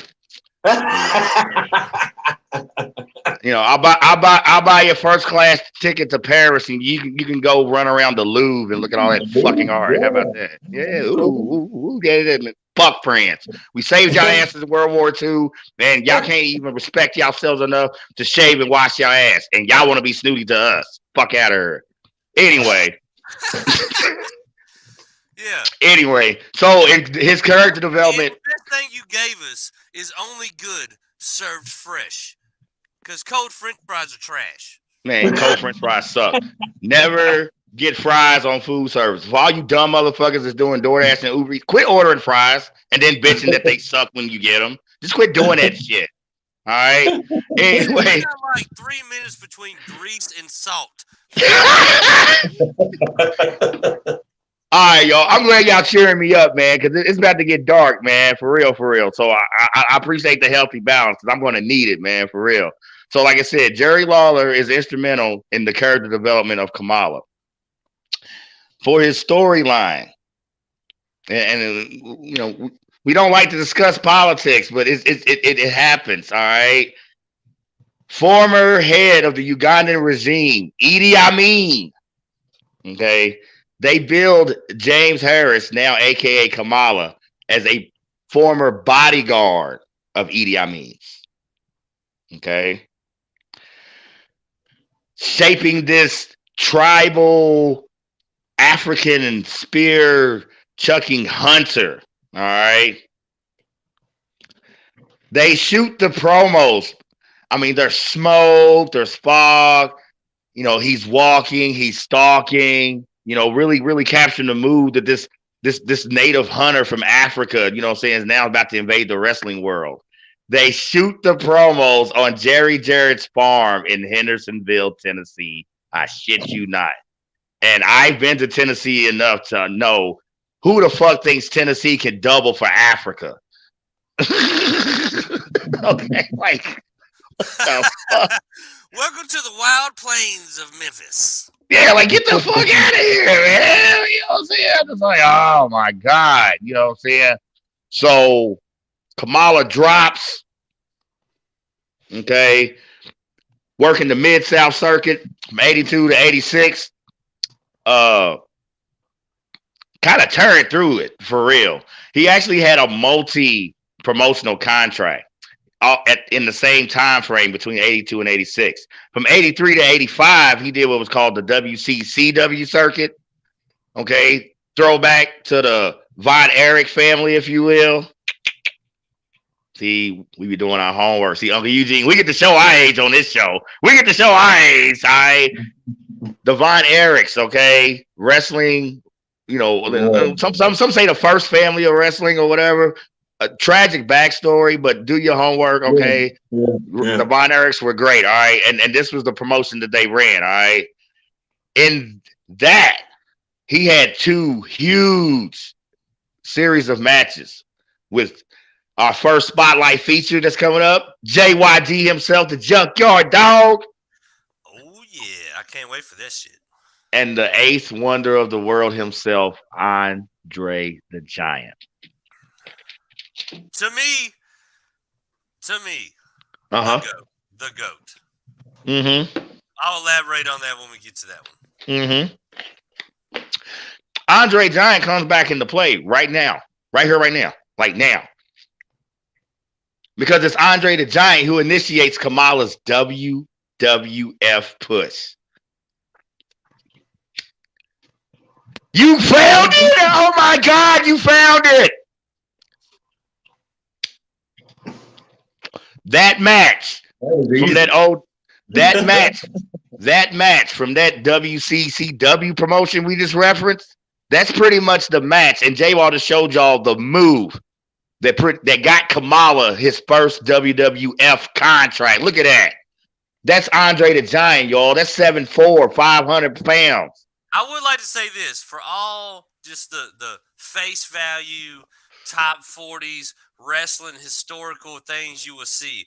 Everybody sees Hogan's big debut of slamming Andre. Mm-hmm. Why the fuck they wouldn't put that side by side with that video? Why wouldn't they give Kamala that first? Is crazy because obviously we have footage right here that it had already been done. You know why the push didn't happen. And like I said. Well, I was just kind of setting you up with the live to go on and smack that motherfucker over the face. We gonna get into that, y'all. But it's Andre the Giant, like I said, who was instrumental in Kamala's initial WWF push, all right? Under the tutelage of someone that I wish we had featured on a Managing Mayhem. I miss this guy. I loved him. The one classy Freddie Blassie. Okay. Your pencil that gate. Yes. That was his catchphrase. You pencil that geek. Like, damn. Okay. And they also assigned Kamala and really playing up that big black man from Africa who's savage and tribal and he's out of control and uncivilized. So they also cast a handler for him who went by the name of Friday. Here's what was cool when I dug up about this. He was played by two different people throughout Kamala's career. First guy's name is, let me get this right, Frank Daltano. And the second guy who played this Friday handler character, Steve Lombardi, which, once again, I'm by name alone, I'm pretty sure there's nothing African about Frank Daltano and Steve Lombardi. They sound like two Guidos from Brooklyn, but okay. That's were they from Brooklyn, Africa? I mean,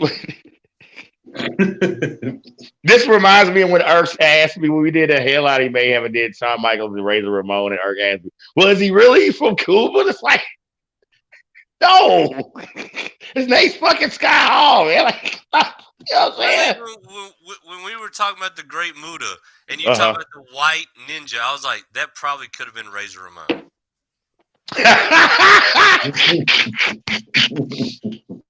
So, early promo highlight and an early controversial moment in wrestling as a whole. They cut a promo on what was called Tuesday Night Titans, all right? And in the segment, Kamala eats a live fucking chicken, y'all. It's already been done. But see, here I'm getting there. You feel what I'm saying? These are some of the things this man had to do. All right. Live. Okay. There's a level of subjugation here that I'm uncomfortable with. Live chicken. I'm trying to get y'all to understand the portrayal of the Kamala Ugandan giant character and the molding and shaping of it. And I mean, fuck it, just the blatant racial overtones, man. Like, fucking dumb. Y'all thought I was going to hold back? Get the fuck out of here. Really disturbing promo, visually, And like I said, for me mentally, I'm like, nah, I'm not really cool with this. I'm just not. I made a big splash August 84. All right. In a series of matches with the immortal Hulk Hogan. All right. Another huge, yeah, man. I every time Kamala wrestled Hogan, I like from the first time they wrestled and lost, and Kamala lost. I'm like, this is gonna happen every time. I mean, look at that. I mean, physically. I mean, no problem being able to handle himself when you talk about somebody like Hogan. We're talking about somebody who had already body slammed Andre the Giant, okay? Dude, I think that body slam. Right.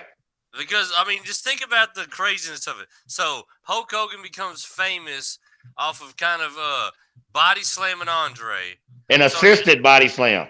An assisted body slam. So, here we go. So, Hulk Hogan becomes famous off of body slamming Andre. So, and that's a show of his brute strength, his alpha phenomness. So, here we go, though. So, let's just watch this. So, he slams Andre to become champion. But Kamala slams him with ease. Yeah. Okay. Oh, yeah.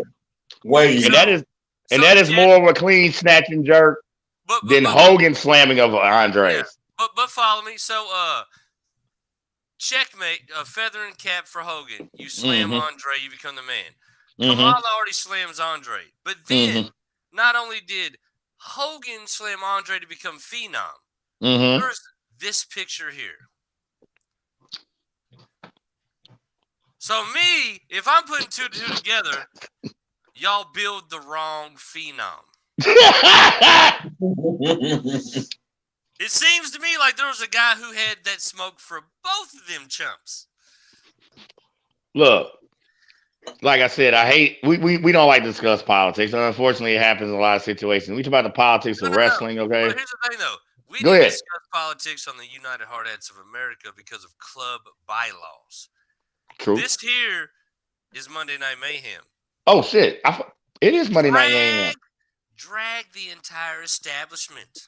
Fuck them. Look, I'm letting you motherfuckers know, all right? If you ain't caught up by now, the obvious racial implications when you talk about the molding, the shaping, the presentation as far as the character Kamala, the Ugandan giant. And working-wise, yeah, we understand that 80s dynamic, the whole face heel thing, it's good for business if only the face has the belt.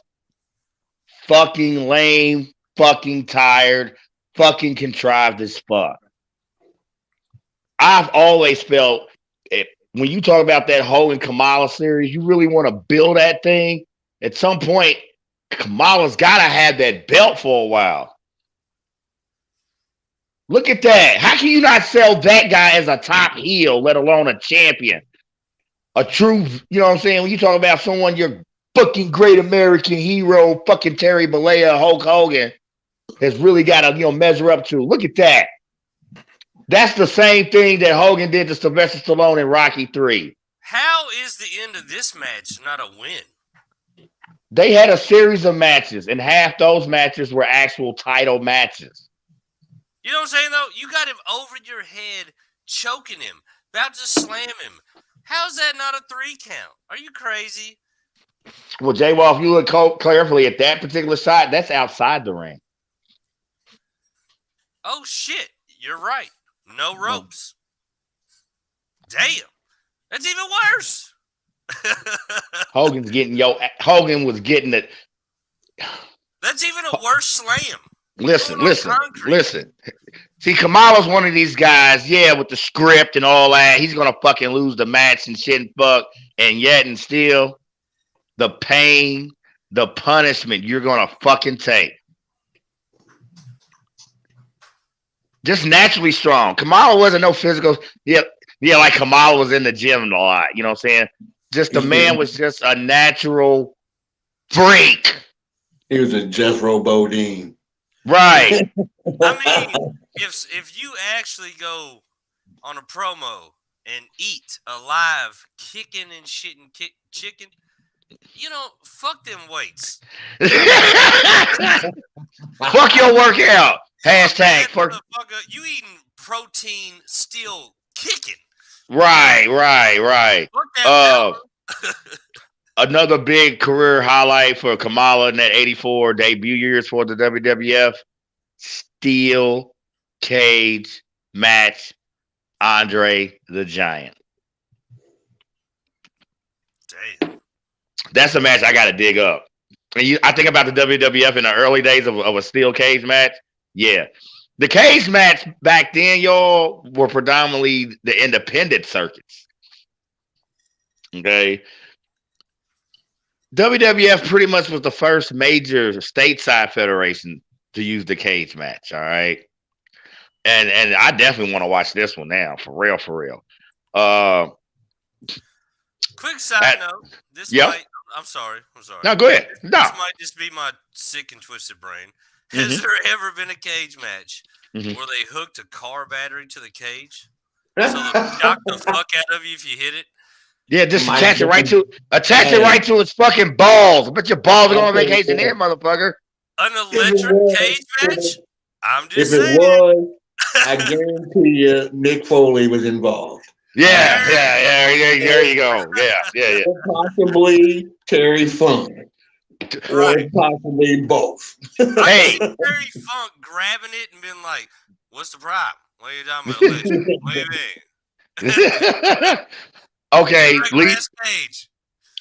So after his series of matches with Andre, including that cage match culmination, he goes to the AWA, Minnesota Federations, all right. Has a nice beef with Sergeant Slaughter. And I was, is Earth the Nerve in? Is he on where he's at? Because I'm about to shout out one of his favorite. More than likely, Earth the Nerve has got like some fucking candles lit, dim lights, listening to a little bit of 90s R&B, and not giving two shits about what we're talking about. And that'll work. Well, I'm just saying when Kamala goes to the AWA, two major beefs he had, Sergeant Slaughter and one of Earth's favorite wrestlers of all time, the model Rick Martel. Oh, hey, and I feel like shit too because I had a picture of Kamala and Sergeant Slaughter and I didn't load it. I thought about it. I was like, oh shit, that's all right. As soon as you said that, I was like, shit. That's okay. Once again, referencing Jim Crockett Promotions, 1985. All right. He cuts a promo announcing his arrival into what is now NWA at one of their staple pay-per-views, the Great American Bash. All right. Taking on a really slept-on legend and a career in life cut way too short.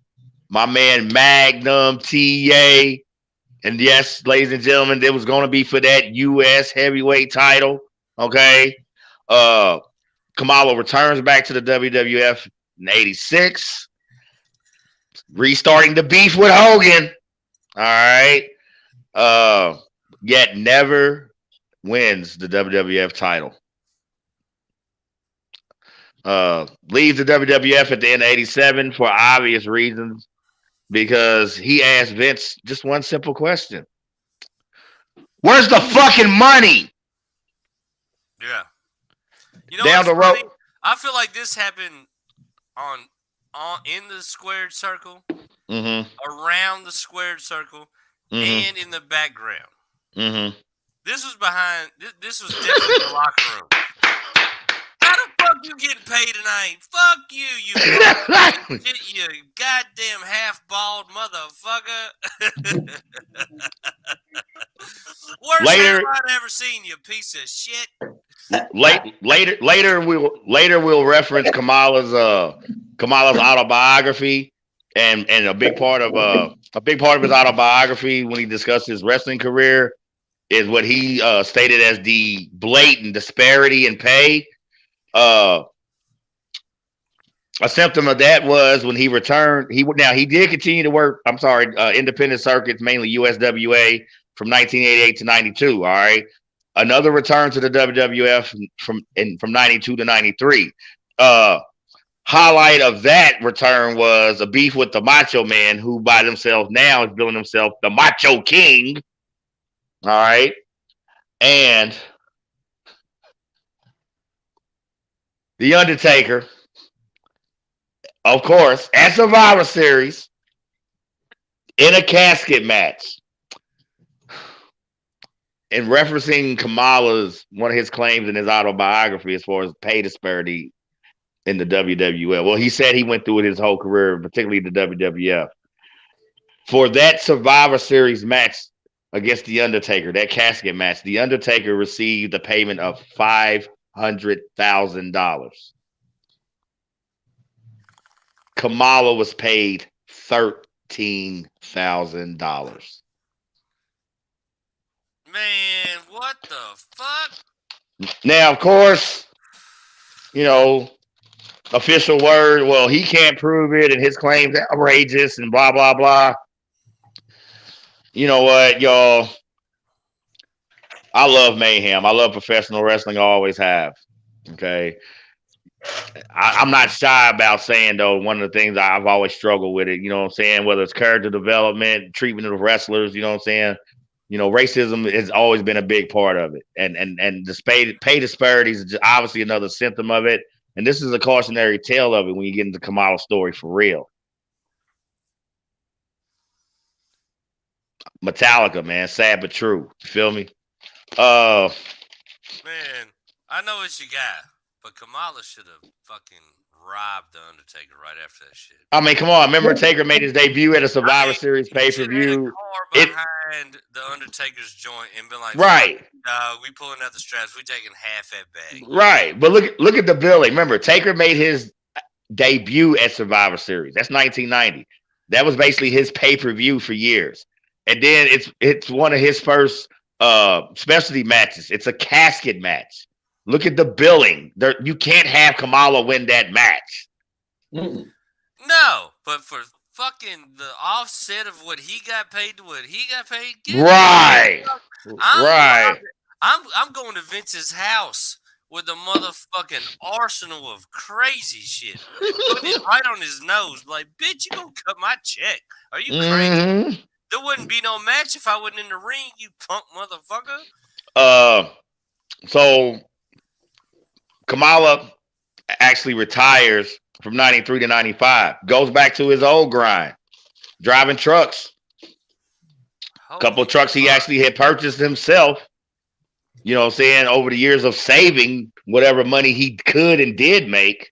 All right. Eventually returned back to the ring in 95 under WCW. Under Kevin Sullivan. Another guy we've referenced on Managing Mayhem. All right. Part of the Dungeon of Doom faction. All right. Continue to work. Sullivan, right? Yes, he's in this joint, ain't he? Yeah, he was on that episode, but he's not actually in this picture. You had a picture of him though for that episode though. My bad. I just seen a whole lot of so-called white people on there, and I was like, continue to work the end. I mean, that was his last real true major splash as far as stateside federations. Continue to work the indie circuits between stateside and even Japan. What did Kamala look like in Japan? Like, how did they receive him there? Like, was it as far as like cultural differences? Like you know what I mean? Like, were they like he's the shit, or really like didn't like him? Well, go ahead. The bigger the man, the more they love him. Bob Sapp won't come back hardly to the United States. Bob Sapp was the shit at Pride. They loved him in Pride. Quentin Rampage Jackson. They loved Quentin Rampage Jackson in Pride. They loved the Van Vader. They loved bigger the man, the more they love him. So here's my question. Was there not enough money to be made in Japan for Kamala to be like, fuck you and your racist bullshit? I'm just going to stay over here and make my bread. I mean, was that never an option? I mean, I'm just asking. No, I'm sure. It feels like he fought the who's in America and never got his dues. But if he was well renowned and loved in Japan, was there never an option to be like, well, fuck America. Japan loves me. They're gonna pay me. I'm gonna do this joint. You know what I mean? Like a lot of stateside wrestlers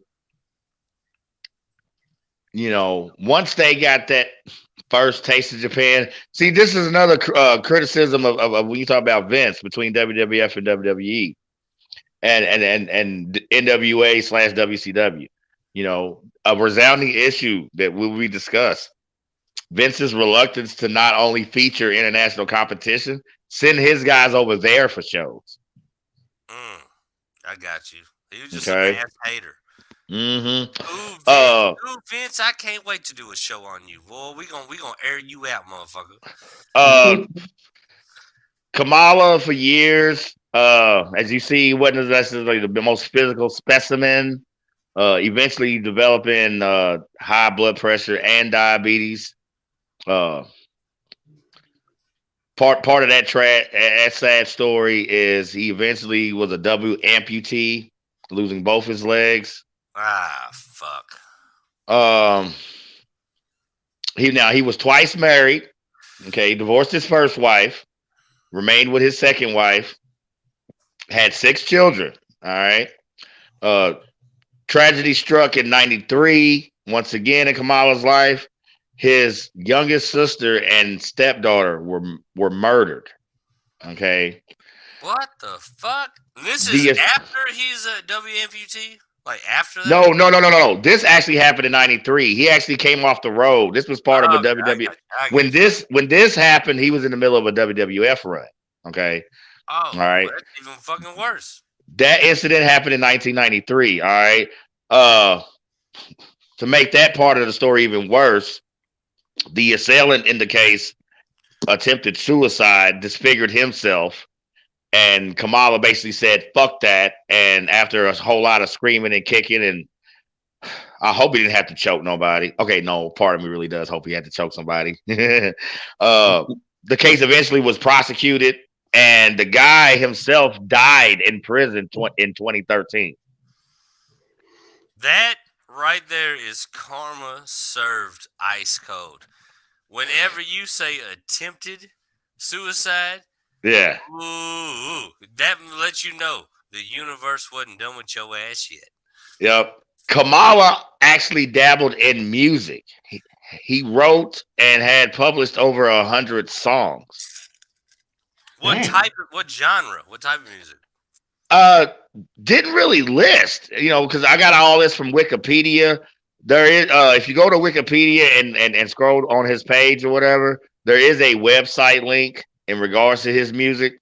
I'm definitely interested in it. One of the things that I did find out is he did several songs complaining about when you talk about the downside of professional wrestling.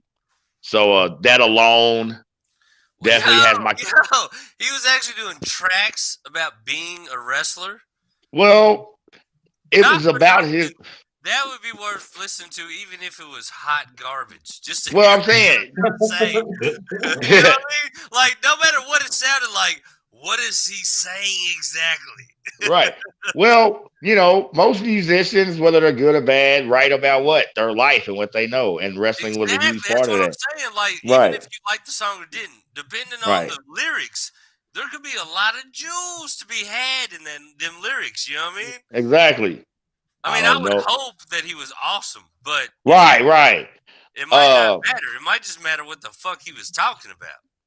With health issues and one of the reasons when his health issues was compounded was because he refused dialysis over the years as his diabetes and high blood pressure worsened. He might have some way in his brain contributed that to maybe some of his illness. You know what I mean? Right. Well, if you got high blood pressure and dialysis and high blood pressure and diabetes, and you're not taking care of that, eventually it's gonna start fucking with your kidneys, and then you're like, well, I'm not gonna do dialysis either. I don't know. I can see that too. If they're like, you got diabetes, and you're like, I don't give a fuck. Like, I'm about to eat all that cake. Exactly. I can see where you're like, dialysis, bitch. I got cake. Right. Started working on his autobiography 2010, 2011. Actually completed it and published 2015. I definitely want to get my hands on it. Book version, I guess. Yeah, it's his autobiography. He actually started working on it 2010, 2011. You see all this, hearing all the shit that's happened to him. He got it completed 2015. August 5th. It's so tragic, but I kind of like it because you're portraying the fact that at the end of these legends' career, it's not always honey and milk. Sometimes it's salt and dirt. And this is where it just this part broke my heart. My heart was already broken enough, but this one really, yeah. August 5th last year, James Arthur Harris contracts COVID. We're talking a W amputee, diabetes out of control, high blood pressure has been out of control. These are years of this. And kidneys are shit because for years he refused dialysis. And August 5th last year, James Arthur Harris, Kamala, the Ugandan giant, contracts COVID. Motherfucker. 4 days later, August 9th,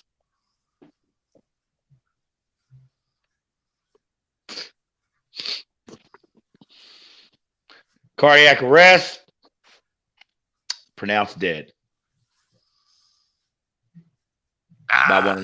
by one of his daughters.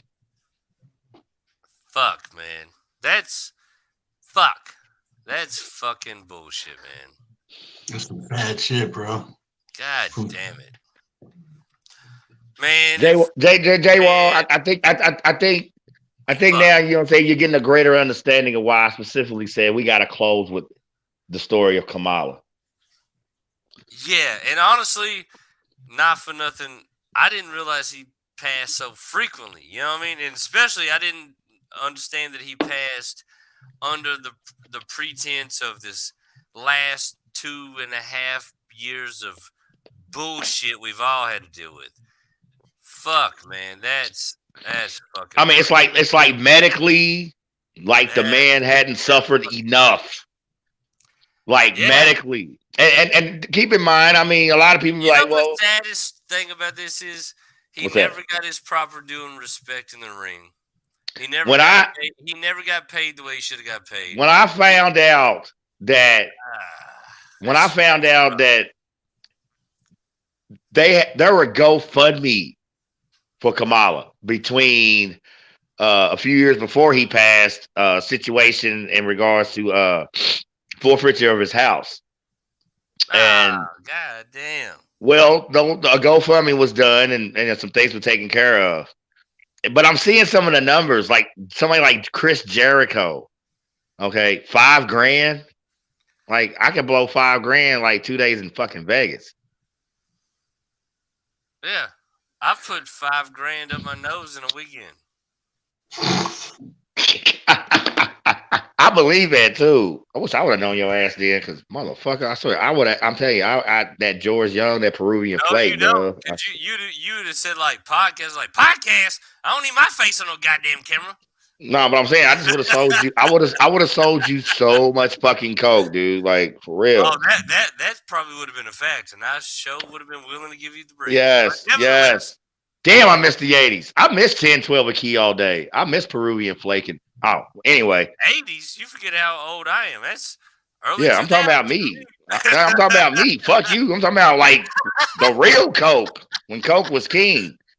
Hey, you know what? That is the truth. Because in my heyday, I always sit there and think about it every now and then. Be like, man, you know what? I know this shit was better back in the day. You stomping on motherfuckers. All you motherfuckers dude, look like shit. The yard to me out here. I know they, but anyway, there were also, and so between a few years back in a house forfeiture situation, some GoFundMe work was done by a few wrestlers, and same situation happened in regards to his passing and covering the funeral expenses, and it just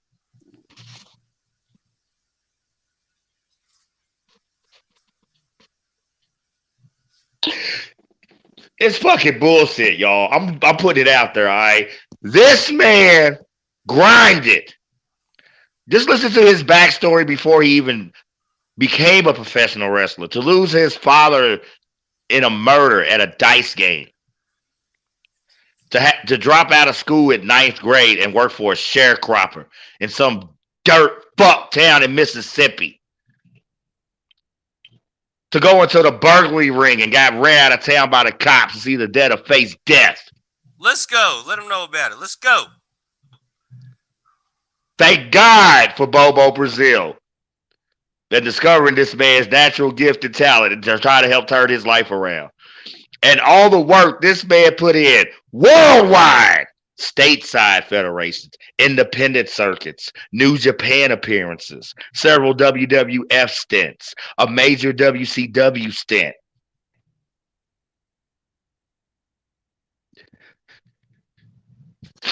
Y'all gotta understand what I'm saying. This is motherfucking Kamala. And for him to put so much into this game, in this industry, whether you're a fan of him or not, if you've seen him and know his work, it's confirmed. And when we say he don't get his due, we don't just mean the accolades. We don't mean just the lack of world title reigns. That throwing of the crumb bullshit.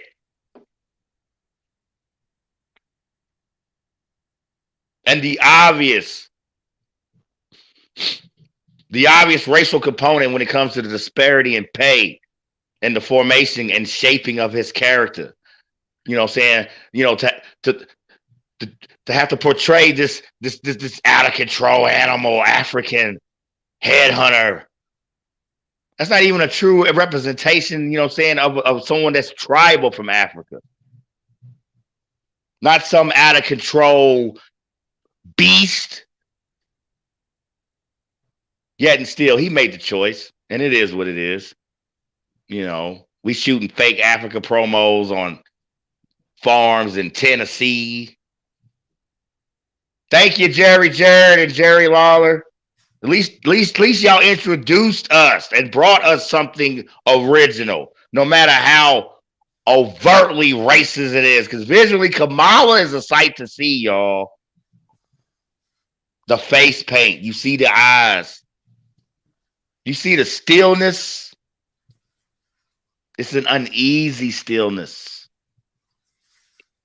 Uneasy, kind of like a lot of this conversation. I'm cool with that. Yeah, hold that, bro. Right there for a couple seconds, please. I'm telling you, at every show we've done that I've produced and had to find content for, when I seen this picture, I was like, by far the most captivating picture I've ever done and ever put on any fucking podcast ever. That is fucking perfect. I mean, that's meet that guy in a motherfucking dark. Help meet him in broad daylight, looking like that. I mean, that's menacing. That's artistic. That's pain. That's the best picture I've ever fucking loaded up. You can see the pain. By far. I mean, I love it. That's dope. Kamala, the Ugandan giant, we thank you. And all the Misfits of Mayhem, but I'm simply saying, in closing, as I sift through the notes, feel like an old Captain Kangaroo episode. Picture pages, come and get your picture pages, come and get your crayon and your pencils. We do our motherfucking homework, bitches. You guys have no clue how much information we sift through to feature these 4 performers to just this. Okay? This is more homework today than a lot of you fuckers have done in your whole fucking life, all right? Facts! And I just simply, at the end of the day, when we talk about George the Animal Steel, when we talk about Hacksaw Jim Duggan, as we display and profile the magnificent viciousness of the great Muta, I have to say one last thank you to James Arthur Harris.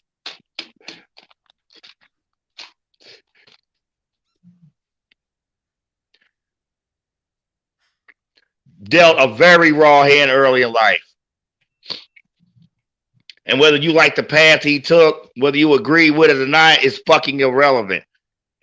He was offered a shot and he took it. He turned some shit around. High school dropout, sharecropper / burglar.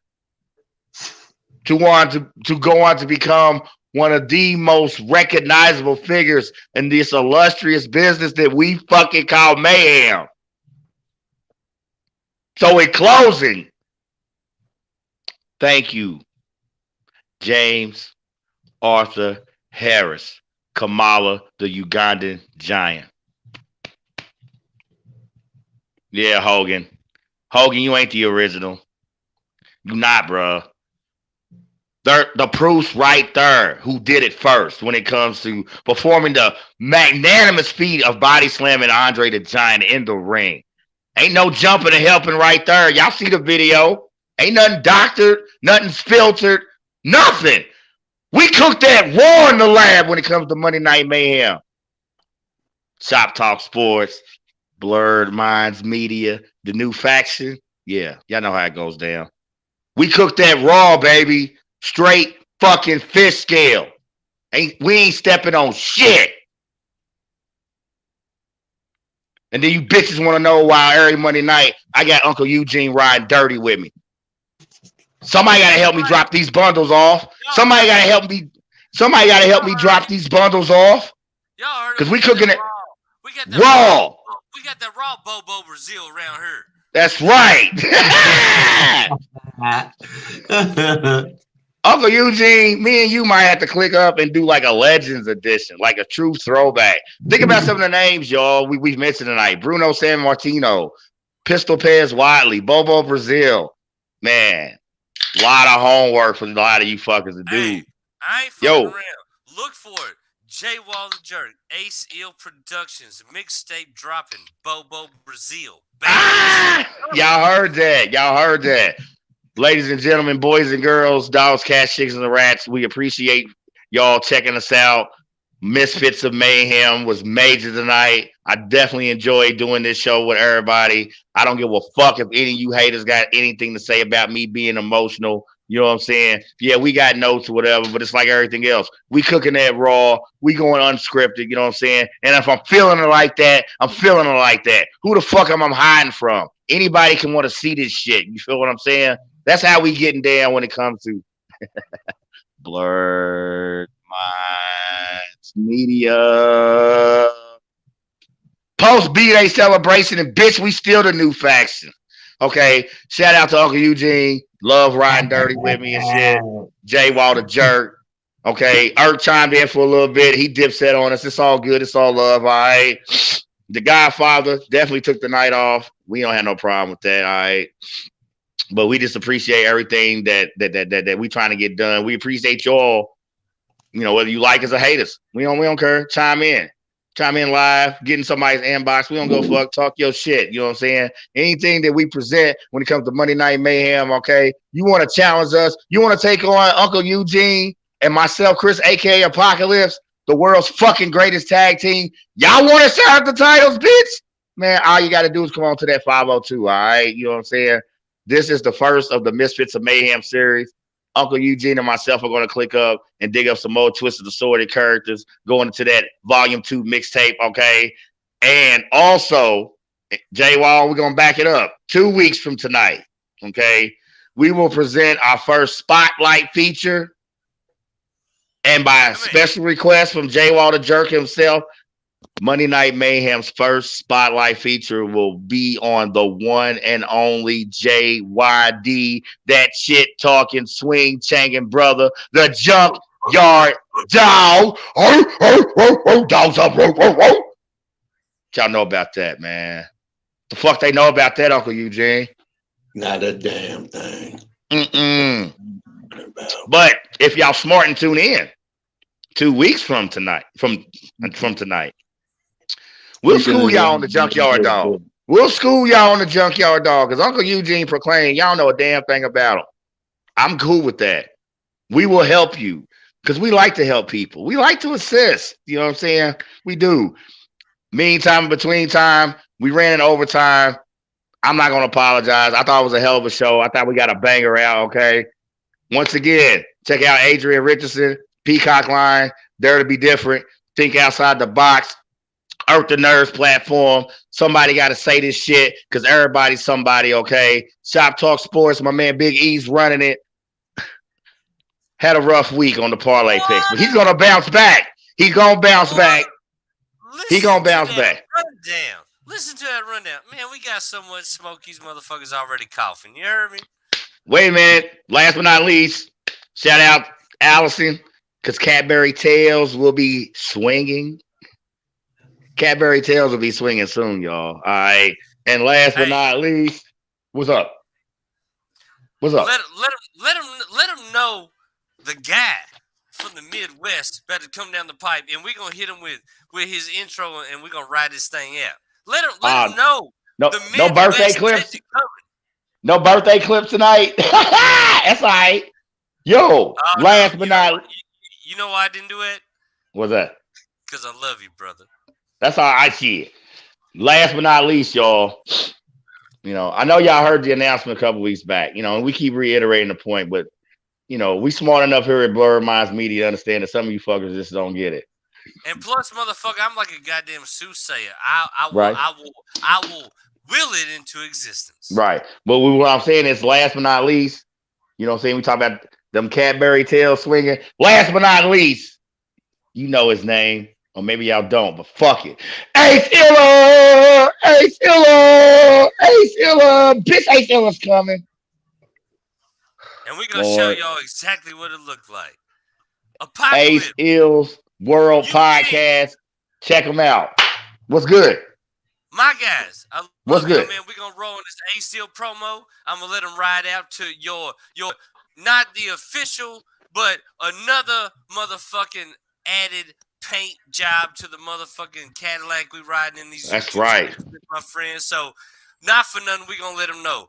Ace Ill, Ill's World Production. It's coming to the motherfucking Blurred Minds Media. Apocalypse and Eugene are holding down Monday Night Mayhem. Big E's holding down Shop Talk Sports, and we got plenty more to come. So, if you don't like it now, you really ain't gonna like it later. Yeah, I bet you. Let's go.